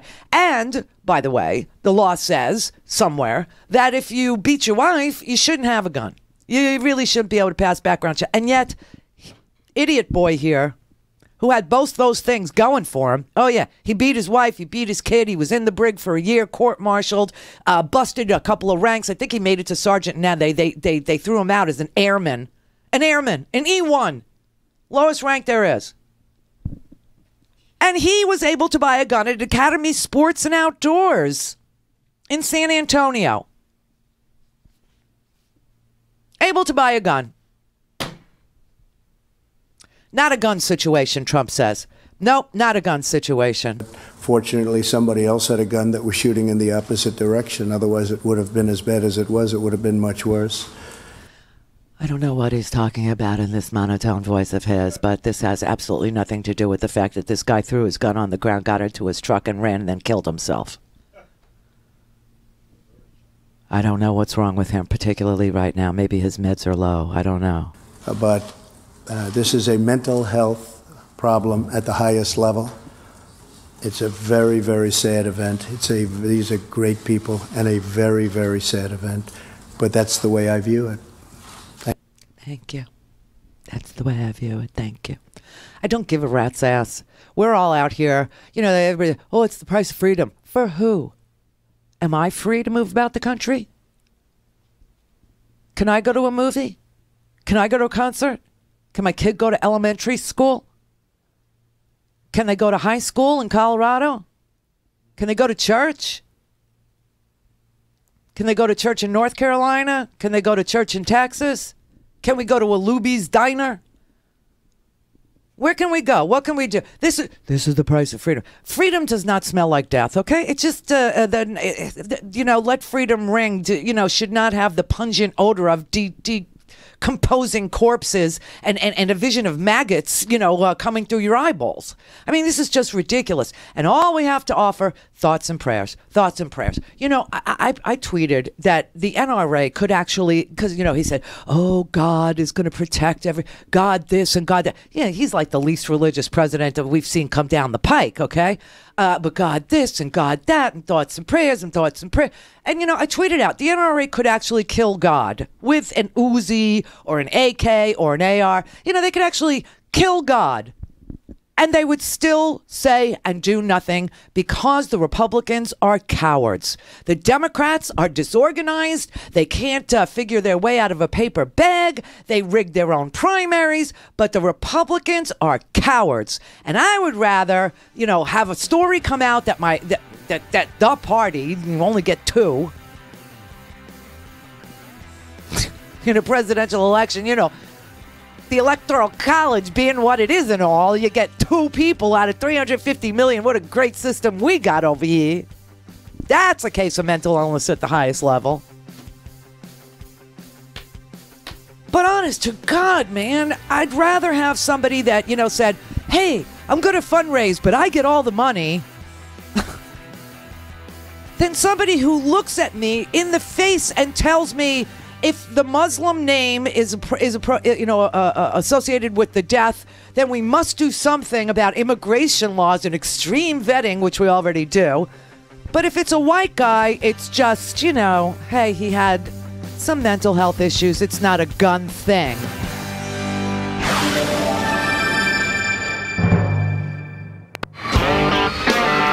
For a commercial-free, on-demand, whenever, wherever listening experience, visit RandiRhodes.com for your personal premium podcast today.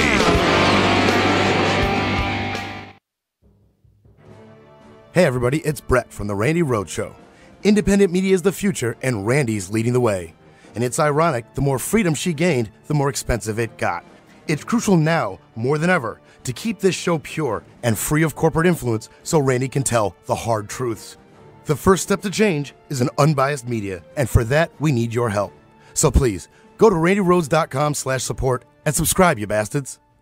Yeah, you could buy tile at a chain store if you wanted to. You could wait for a kid to try and answer your questions about what's this made of, or how do I install it, or what's in stock. But what if you wanted serious craftsmanship? What if you wanted custom design, handmade, to order from your imagination, or an inspiration photo that you love? Probably you think you can't anymore, but I did. When it was time to shop tile, I came across a family-owned business that still handcrafts each and every individual tile, matching your colors, your inspiration, your design. Tempest Tile Works. They're based in Portland, Oregon, and they still handcraft the most magnificent tile. Let them match to your fabrics or to your countertops or to anything you can envision for your bath or kitchen. Teeny tiny tiles to oversized, their art or yours. It's all doable, it's all affordable, and it's all individually made just for your project. Visit Tempest Tile Works and look at their amazing gallery of designs and styles, and give up the chain stores. Tempest Tile Works, custom made. TempestTileWorks.com. This is the voice of the resistance. You're listening to the Progressive Voices Network. Dear fellow progressive, these are the times that try men's souls. It is not the first time our country has been in peril, and it won't be the last. It is, however, a unique threat from within, one the precise likes of which we have never seen before. It is our modern media mix that has enabled an incurious, unserious, pathological liar and textbook narcissist to accede to the highest office in the land. His is a world of make-believe, one that could only have been concocted by a student of reality TV. At least we know he studied something. The imagined slights, the trumped-up, pun intended, feuds, the insulting nicknames, the Twitter diarrhea, it is all of a piece. Entertaining, funny even in another context, but when you're busy blowing up the country's longest-running foreign relationships, devastating the environment, threatening trade wars, and embracing all the wrong actors, it's really hard to find the humor. At Progressive Voices, we take holding the powerful accountable as our most serious mission, and there is nothing more important to us today than making sure the PV audience is informed with unbiased information, and that more and more people become part of our audience, and therefore are better informed than they can be by relying solely on the mainstream media, which, in so many ways, has shrunk from its duty as the watchdog of democracy. It is our sincere hope that you will help us in this important mission at this most critical hour. Go to progressivevoices.com and make your donation today. Please give whatever you can. Remember, we are a tax-exempt 501c3, meaning that your donations are fully tax-deductible. Thanks for supporting the Progressive Voices Network. Hi, it's Randi Rhodes. Listen to me on the PV live stream or on demand or both on the PV app. Just go to progressivevoices.com or download the Progressive Voices app. All things Randi at RandiRhodes.com. Go for launch. Speaking truth to power, the Randi Rhodes Show. And the gangs and the drugs that have stolen too many lives and robbed our country of so much unrealized potential. This American carnage stops right here and stops right now. It's He's such a freaking liar. Well, he's the douchiest of the douches. I swear to God, every time he talked about crime and gun violence, it always had to do with you black people. You black people. I mean, it's just like so amazing. And the last guy, 64-year-old pasty-ass white guy, okay, with like hundreds of weapons in a hotel room and scattered around his Del Webb communities where he was living out his, his senior years. Mental health issue, Now you got this 26-year-old pasty white guy. He killed his grandma. He killed his wife's grandma. I mean, this was a family domestic violence situation that went so far off the rails. Unbelievable. And the guy could walk into a gun store and somehow, get an AK and post it on Facebook and make love to it on a, YouTube video and just, hump it and pet it and look at this badass bitch, and sexualize it and make it into a female thing. Just unbelievable. But everybody, we can outgun the gunmen. So everybody get armed, because that's what we're going to have to. We're going to outgun the gunmen, or we're going to think them and pray them out of our existence. Supposed to double down on our thoughts and prayers now.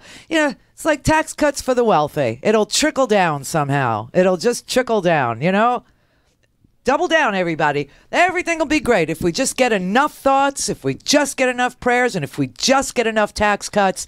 Why, it'll all trickle the freak down, which is about what the deuce is about. It never trickles down to the people that are actually, doing the work. It's just unbelievable. So here's what Fox concluded over the weekend when they found out he was military. It just shattered them. Literally, it rocked their world. They didn't know what to do with it.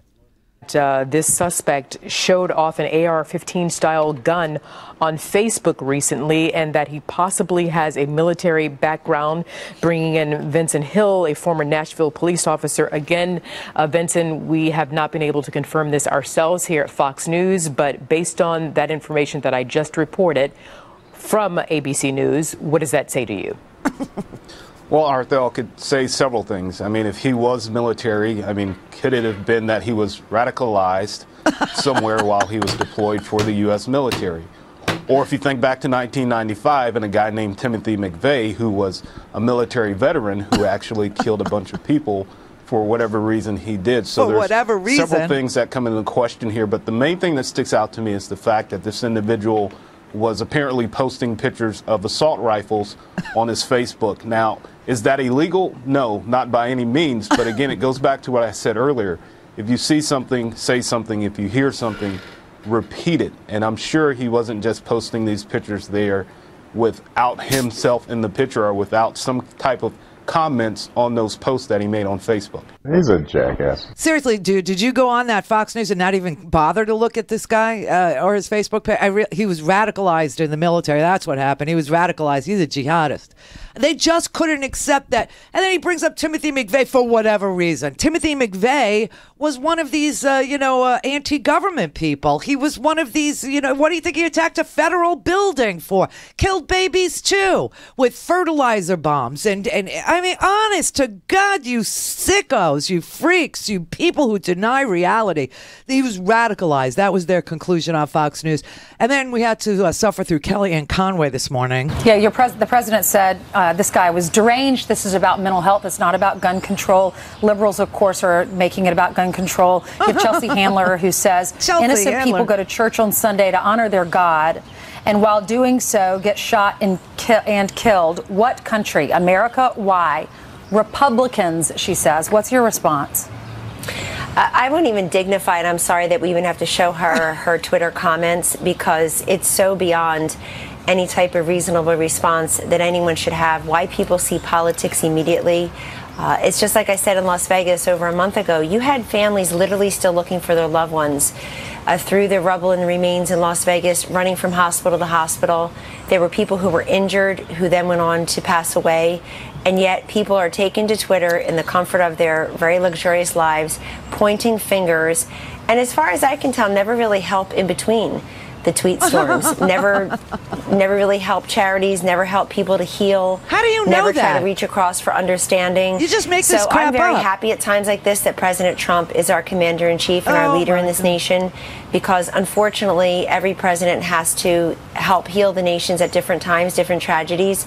But the rush to judgment, particularly by people who are just see politics and Trump derangement in every single thing they do, it doesn't help the victims, and it's disrespectful to the dead. Oh, it's disrespectful to the dead. Refusing to fix the problem that caused their deaths is disrespectful to the dead. All right, everybody. So let's just take that to its logical conclusion. No more cancer research. It's disrespectful to the dead cancer victims. It's disrespectful, say. Once you're dead, you're dead. We can't do anything about what caused your death.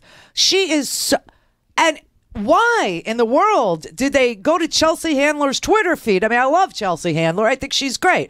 But why Chelsea Handler's Twitter feed? And what is this conclusion that Chelsea Handler doesn't give any money to charity, and Chelsea Handler is a ne'er-do-well, and Chelsea Handler lays on her sofa, and Chelsea Handler is, okay, she's a midget lover. She loves small men.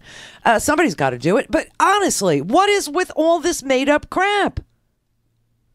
Not doing anything about gun control is disrespectful to the people who die from gunshot violence here in the United States. And Kellyanne, it's dangerous to the living who don't want to die of a random mentally ill person. And by the way, did you forget that the commander-in-chief that you're so proud of made it easier for people with mental illness to get guns? People who can't even manage their own affairs and need help filling out the disability forms so that they can get some income while they're mentally disabled, can also have a gun. What is wrong with her? How does she live with herself? I can't. But you know what? No one cares, because this is America. And every day somebody is going to, and of course the weaponry has gotten like so warlike that, you can have a 26-year-old kid who can take out, 26 people. He actually shot 46 people. He actually shot, this is the number they don't want to tell. He actually shot 46 people. 20 of them are still in the hospital. Okay? They were aged 2 to 72. Las Vegas, he injured like 500 people and killed 58 people. But there's nothing we can do about it, right? Just thoughts and prayers, everybody. Thoughts and prayers, thoughts and prayers. While they make it easier for any lunatic, for any felon, for any freak of nature, for any wife beater in Texas to walk into a store and, if you're honest on your background form, because I don't think the military notifies, like when you go home. First, people said that he bought the gun before he was court-martialed. So what are you going to do about that? Then we find out, no, he bought it after he was court-martialed, but they said, don't worry about the background check, so no felonies? No. Okay, here you go. But if he couldn't get through the store owner, if he couldn't, because, once you're court-martialed, I don't think there's any reportage that takes place where they notify every gun dealer in the United States saying, these 5 guys were court-martialed and they are not eligible. These 6 guys beat their wives. I don't think that happens. But if they couldn't, you know what they would do then, don't you? They'd go to a gun show and they would buy it from a private seller. And there would be no background check. Or they'd buy it on freaking line and it would arrive in the mail. Just like fentanyl arrives in the mail. This is so freaking twisted, and it's so sick, and it's so scary out there, and it's so dangerous. And I mean, Fox concludes, he was one of our great troops, so he must have been radicalized. He must be a Muslim sympathizer. And, if you saw him posting pictures, listen, I would have to turn in almost everybody who argues with me on Facebook, because all they send me is pictures of their guns and their Harleys and their white long beards. I mean, it's just, this is just unbelievable. So, oh, and then somebody beat the crap out of Rand Paul over the weekend. Did you see that? Rand Paul got the shit kicked out of him. His neighbor, oh my God, this country is so complete. This man, Donald Trump, has literally radicalized this country to the point where everybody's got to choose a side. Steve Scalise gets a freaking shot. And then you have Rand Paul getting the crap kicked out of him. Frederica Wilson, she can't go back to Congress because of the death threats that have been leveled against her. People on Twitter, God help you if you have an opinion. You get death threats every day. I want to see you in an oven. Jew bitch, you should die. You know, I mean, the whole country is radicalized. The whole country. It's unbelievable. So here you have Rand Paul. Apparently he was mowing his lawn at his house in Bowling Green, Kentucky. He lives in a gated community, which is like, I swear to God, I used to say, okay, so now I live in a gated community, so I'm inside the gates with all the criminals. Because there's so much drug dealing going on in these gated communities, because the housewives are addicted to oxycodone and the kids are addicted to roxycodone. Then you got your mailman delivering the fentanyl and the carfentanil, and you got the cops coming to. I mean, it's just like it's crazy. There is no safe place on earth anymore. It's just unbelievable. It's off the hook. So Rand Paul lives in a gated community, right? And he's mowing his lawn with like 4 other people, they're telling me. I mean, I don't even know how this happened. And his neighbor, who, it's a very, ritzy gated community. The houses are really, really huge. And he's got a lot of property. And he's out on a riding mower with 4 other people doing his lawn. And his neighbor, who is apparently an anesthesiologist who has turned pain management doctor. Interesting. Yeah, he's a pain management doctor, and I don't know what's happened, and nobody will tell us what the argument was about. Of course, the neighbors who love Rand, oh, he's a liberal, he's a socialist, he's a right, just like this guy from the military was radicalized, and he's a jihadi. But okay, so they're telling us that the guy from next door, who's also a doctor, he's a pain, Rand Paul's an ophthalmologist. And the guy who beat the crap out of Rand Paul is a pain management doctor, former anesthesiologist, left his job, and they apparently had worked together at the hospital. I don't know why you need an ophthalmologist at the hospital. I guess if somebody just mashes their eyeball out, mashed, just comes up and mashes, Anyway, they worked together at the hospital. Apparently, they knew each other. And this anesthesiologist beat Rand Paul like to a pulp. 5 fractured ribs, 3 displaced fractures, meaning the bones are partly or completely cracked off, like, severed but not broken, but, splintered, right into the lung. His lungs are either bruised or pierced. We don't know what the damage to the other organs are. Now they're watching him for, bleeding and pneumonia and other internal organ damage. But the dispute remains a mystery. It remains a mystery. But I mean, look at this crap that's going on in this country. This is off the hook, man. This whole place is turning like completely violent. It's the whole country is completely off the hook. You got like, okay, let's just say Trump declares that the opioid epidemic is a national health emergency, but we're giving out guns like freaking potato chips, like popcorn, like candy. Pain management doctor attacks ophthalmologist neighbor in the yard, beats him so severely. I can't, it's unbelievable. You had a Montana congressional candidate, right, who won his election after he attacked a reporter. Remember that? You got Judge Roy Moore, who pulls out a gun at his campaign rally and he gets elected. You got Republican candidates on TV purposely shooting semi-automatic weapons on their TV ads to show that they're all about defending themselves with semi-automatic weapons. I mean, and now you got all these people getting like trash can beatings in their backyards while they're mowing their lawns. Clear for takeoff. Air Force. RandiRhodes.com. Hey guys, it's Scotty, Randy's producer here, and as many of you know, I grew up in Randy's house. You know, eating her food, watching her TV, and like most kids, ignorantly not following her advice. And one of her biggest pieces of advice was, never take a job in radio, because the big companies that run radio, they suck.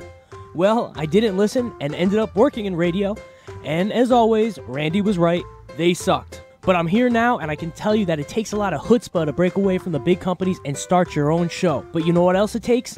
Your support.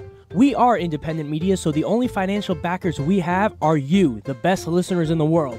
And we can't do it without you. So please, go to RandiRhodes.com and support the show, buy a stinking podcast, donate some money, and keep us going. Hey, I need to tell you something about Herky Jerky, because over the past year, you've been asking me to ask Jason from Herky Jerky if they will ever produce a turkey jerky. Well, I'm proud to tell you that he says absolutely yes. And not only does he have it now, it's absolutely spectacular. Let me start with the taste. It is extremely soft and slightly sweet, and it's bite-sized pieces that taste just like the homemade oven-roasted turkey that you have on Thanksgiving. It's made from turkeys raised without added hormones and just the right amount of salt, natural smoke flavoring, and spices that will make your taste buds go wild. And you asked for healthy. Well, Herky Jerky Turkey Jerky has no nitrates, preservatives, MSG, or artificial ingredients, absolutely zero fat, and packs a whopping 11 grams of protein per serving, and very low in cholesterol. Quite simply, I think this is one of the healthiest and best tasting high protein snacks you can get. And for the whole month of November, $5 off any turkey jerky pack you desire. $5 off, just use promo code TURKEY. They don't sell the little dinky bags that you get at the gas station. They're 14-ounce zip-sealed packs, and they're meant to last. Herky Jerky, making quality jerky and meat snacks for almost 25 years. Gotta tell you, I believe this is as good as anything I've ever tasted and the best thing they've ever produced. Try some today, herkyjerky.com.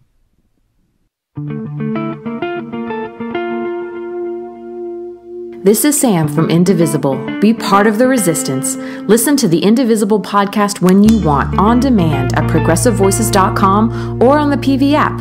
Download the PV app now in the app and Android stores. Take action and hold Congress accountable.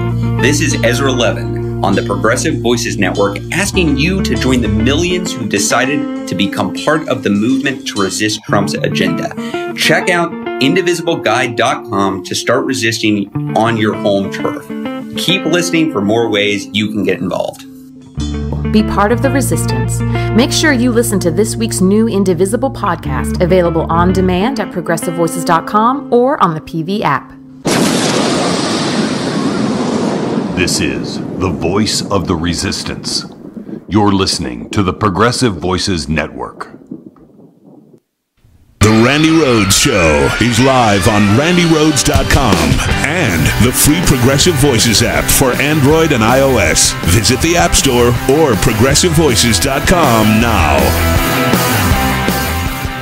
Known as Antifa, anti-fascists, they're going to be holding one of 20 protests being held across the country. The group Antifa Refuse Fascism is planning 20 rallies across the country to try to drive President Trump and Vice President Mike Pence, drive them from power using violence. Because they claim that they're a dictatorship and That's they right. need to remove them from office. They're trying to motivate as many people as possible to come out to these 20 locations. And as we've seen in the past, many times they get violent. Of course, that's their point. They believe... Which is sort of hypocritical, no? You would think ironic? so. But they believe they're at such a brink that they can use violence. Ends justify the means of violence. This group called Refuse Fascism actually has a lot of ties to the Revolutionary Communist Party. Because communists are never fascists. No, it always works out well for the people that live in communist countries. Absolutely. Yeah. So I'm sure we'll be following these, and I'm sure tomorrow morning we'll have information on it, because these guys show up in black masks with clubs, and they want to confront people, and they want to agitate, and they want the headlines, they want the coverage. I mean, we're talking about it right now, but we're talking about it because you need to expose the violent depths of what the far left is doing and how radical they are in the way they will oppose this president. That is the Alex Jones theory that we played for you on Friday. That Alex Jones said the Antifa apocalypse was going to happen over this weekend. Antifa was going to start a civil war on November 4th. It was all going to happen. Did you see the Antifa apocalypse? Did you see the Chiron? They actually were saying that I swear this is Fox News. Okay, Antifa-bred super soldiers were going to behead white people in town squares across the country. And that the liberal media or fake news would not report the beheadings. This is what they were saying to their... No wonder this country is so completely torn apart. This disinformation campaign. This is just, it's unbelievable. And why do they do it? Why does Alex Jones do it? Why does Fox News do it? It's clickbait, baby. They're just trying to make money off of you and your ignorance and all this. Although I think Alex Jones believes, most of what he says because, I don't know, sometimes I've seen him like beat up on Cenk Uygur, like literally go into his room at like a convention and punch him. And then you see... He's got that 1980s cocaine jaw slide thing going on, the Alex Jones does. Yeah, and then he loses custody of his kids. And, you just kind of wonder. You got to wonder. He's got people on the roof. He's got gunmen on the roof. It's just so sick. So, and Gateway Pundit, that's another fake news site. They were feeding into this all weekend long. They really, it's like the most amazing thing. All right, so what happened with these, with the Antifa apocalypse? What happened with the Antifa apocalypse that the liberal media won't tell you about? New York City, just like I pictured it. Skyscrapers and everything, and a couple of protesters. Yeah, 300 people at 2:30 in the afternoon showed up, according to the NYPD, who were tasked with securing the Antifa. It wasn't Antifa. It was Refuse Fascism. And Refuse Fascism is a... communist organization. They believe in communism, and that's who they are. And 300 people showed up, and 5 Trump supporters. And the 5 Trump supporters, they drove all the way in from New Jersey OVE. Somebody had to protect the president from the beheadings that they were going, from the apocalyptic beheadings of white people that was going to happen this weekend. One of the women who showed up was 89 years old. She was 89 years old, and she said, they asked her, why did you show up? Are you a communist? She said, I have no knowledge of what this group is. I just wanted to do something against Trump. He lies, and he's incredibly backward in his worldview. 89 years old. She was going to behead people, is what she was. Only white people, though. I mean, this is so sick. Meanwhile, Tom Steyer was on TV. And I tell you, this is like amazing because here's Fox saying that the liberal media will not report this or that, which is completely bullcrap. Whatever the facts are, and that's the way it goes, right? The DNC is dirty. Yeah, the DNC is dirty. Hillary bought herself the DNC. She sure did. Bernie didn't know about the joint fundraising agreement that they had. Well, he knew about one joint fundraising agreement, except it wasn't the one that other people had signed. Okay, so yeah, it was a rigged, primary. Hillary paid the DNC to distribute the money, to pick the staffers, to set the debate schedule. All this happened. I mean, and we all knew it. We were talking to each other about it, weren't we? And so the conclusion was, hey, we get 2 choices out of a country of 350 million people. You got 535 legislators at the federal level. And we get 2 choices, and one is Hillary, and one is going to be Donald Trump. One is a fascist, and one isn't. That was all I said. That was the best endorsement I could give. I couldn't say anything more than that. That's all I said. But now Tom Steyer, he's a billionaire, and he's all about, the environment and all about climate change and mitigating it and taking steps to, put solar, invest in a solar industry, put solar panels, power small cities and then bigger cities and on and on. Anyway, he bought an ad, I'm sure you've seen it, where he's calling for the impeachment of Donald Trump based on the fact that, he lies, he can't be trusted. Everybody, you can't spit in the White House and not hit somebody who's got business with the Russians. Now Jared Kushner, Jr., Michael Flynn, Mueller over the weekend, I got enough to charge Flynn and his ne'er-do-well son who's retweeting white supremacist crap. They had a plan to kidnap a Turkish guy in the United States and hand him over to the Turks for millions of dollars. He was going to kidnap some guy. I mean, it's a sick thing. And Flynn was the director of he was the director of our DIA, the director of our intelligence agencies. He was fired by Barack Obama. Then after he was fired, he was hired by Donald Trump, and even after he was, people were warning Donald Trump that this guy had been fired. You go, well, Obama, he cleared him.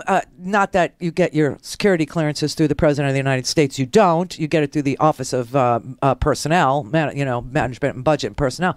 But anyway, so they're saying, oh, well, he was cleared by Obama, so we're going to make him National Security Advisor. Now you find out the National Security Advisor to the President, the Defense Intelligence Agency, was headed up by a foreign agent. The campaign run by Paul Manafort, a foreign agent.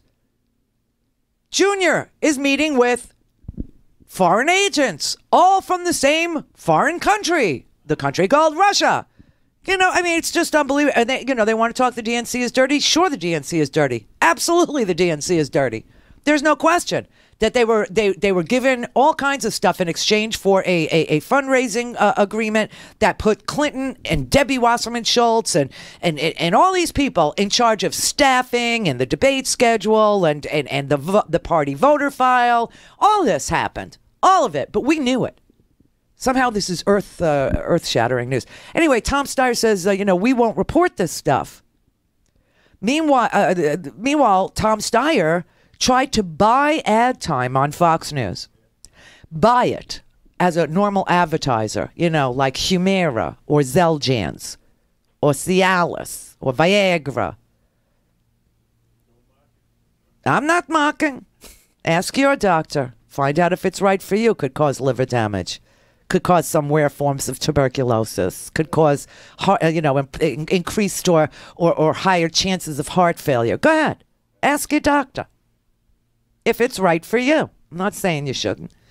But Tom Steyer signed a contract with Fox News to air his commercial. Oh, yeah, they wanted his money. But then their viewers were upset by the commercial. They can't even handle a commercial. So they violated their contract with Tom Steyer and pulled his ad off of the TV there. At one point tweeting, wacky and totally unhinged Tom Steyer, who has been fighting me and my Make America Great Again agenda from beginning, never wins elections. Have you ever stood for election? Not since school, Chris. Okay. Oh, God, there's a but lot. let me say this. Fox News, subsequent to that, refused to fulfill their contract with us, which was to continue to run our ad. Oh, they canceled the contract midway through after the tweet. Yes. So we don't know why. We don't know whether it was a request from the White House. But what we do know is that they are censoring the voice of 1.6 million Americans who have an opinion that they're either scared of or scared to air. So they pulled the ad. After the tweet, they pulled the ad. They're no longer running it on their air. Correct. In violation of the contract that we have with them. Oh, my God. They would rather go to court and pay Tom Steyer, although Tom Steyer was paying them. That's your Fox News. Oh, and by the way, one of the biggest shareholders in Fox News, the Saudi prince, bin Talawalawi, Willweed. Is that sufficient? Yeah, it's so interesting that the Abdullah family in Saudi Arabia has left the building, and now the Salman family in this autocratic dictatorship that is Saudi, they've taken over. So the Salman family is now purging all of the Abdullah family members, and in fact, over the weekend, bin Alawid bin Talil. Alawid, one of the biggest investors in Fox News and Facebook and Twitter, by the way, because the world is a corporation, Mr. Beale. There are no peoples. There are no democracies. There's only the petrodollar, the shekel, the pound, and the ruble. Okay? There are no peoples. So anyway, they decided to do a purge, and all of a sudden, like, all these Saudi princes were arrested at the Ritz-Carlton Hotel. Everything happens at the Ritz-Carlton, including pee-pee tapes, apparently. But and then all of a sudden, like, all these Saudi princes were flying, and a missile was launched, and they died. They died. Tamara in Missouri. Hey, Randy, you're killing it today. Is that why everybody's leaving me alone? Because it's very solitary here today. Oh, man, when I called Howard, he couldn't stop laughing. I live in a real depressed neighborhood of dilapidated mobile homes on a dirt road, and I have seen women go toe-to-toe, rolling around in the dirt, and thinking to myself, oh, if I could just win the lottery or something and move to a gated community. And then Rand Paul gets the living shit kicked out of him in a gated community. And now they're reporting, I know, Tamara, there ain't no safe place on earth anymore. It's unbelievable now. I mean, you got the 64-year-old Guy Paddock living in the Del Webb communities where they have sushi eaters and yoga classes. And, you're supposed to be, leaning into your old age, but staying active. And he's gone, completely ballistic. Now you got Rand Paul mowing his lawn in a gated community, and the doctor next door kicks the living shit out of the ophthalmologist. And now they're reporting that the reason for the trash can beating, okay, was because they were arguing over which trees to plant and who should get to plant the hedge. And every day I come home from work and there's another letter from my homeowners association telling me, take down your hurricane shutters. Except my hurricane shutters have been gone for months. It's unbelievable. And it's so unbelievable. And now everybody's armed and dangerous, and everybody's going to beat the crap out of everybody else. And tensions are like super high in the gated community. Randy, I know for a fact. Oh, God. Why it's so angry where I'm at. Because right after I moved here, 2 or 3 different people just walked right up to me and said, hey, I got oxys if you want to buy some. Hey, I got news for you. In the gated community, everybody does it too. And I think oxys make people crazy. Oh, it makes people mean, especially when they don't have enough. Yes. It makes them very, very, very, very mean. I don't know what fentanyl does. I would think fentanyl just makes them numb, but carfentanil makes them completely toxic. But yeah, I mean, listen, the same stuff that's going on, on your dirt road is going on behind the gates. Trust me, it's all the same. The whole country is addicted. I'm just going to stay where I'm at. The taxes are at least low. Exactly. Exactly. But you're killing it today. That trash can beating just killed me. You know what it's like? You ever see Goodfellas, where Karen finally figures out that that Henry is a mob guy, and he comes and her next door neighbor tries to rape her in a parking lot. This upscale neighborhood in Lawrence, Long Island, and the neighbor boy across the street is like some perv that takes Karen on a date and just wants to rape her. And so she gets out of the car and she comes home, and Henry finds out. So what does Henry do? He takes a little gun out of his glove box, walks over and pistol whips the guy with the gun in his hand. And then he gives the gun to Karen. She puts it in the milk box, and she said, I know I should have gotten out of there right then, but to tell you the truth, it turned me on. Well, keep killing it. Thank you. Like I said, I'm just going to be happy and stay where I'm at. Stay where you are. Pay the low taxes. Enjoy the nature and the quiet at night.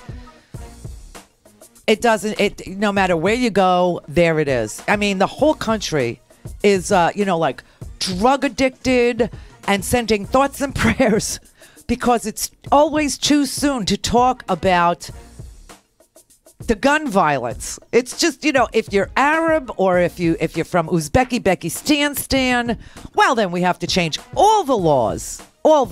But if you're a white guy with an Irish last name, or you're a white guy who's living in Del Webb communities and you're picking off people, 58 people at a harvest festival, then it's too soon to talk about it. That would be disrespectful to the people he killed to do anything or say anything about why they're dead.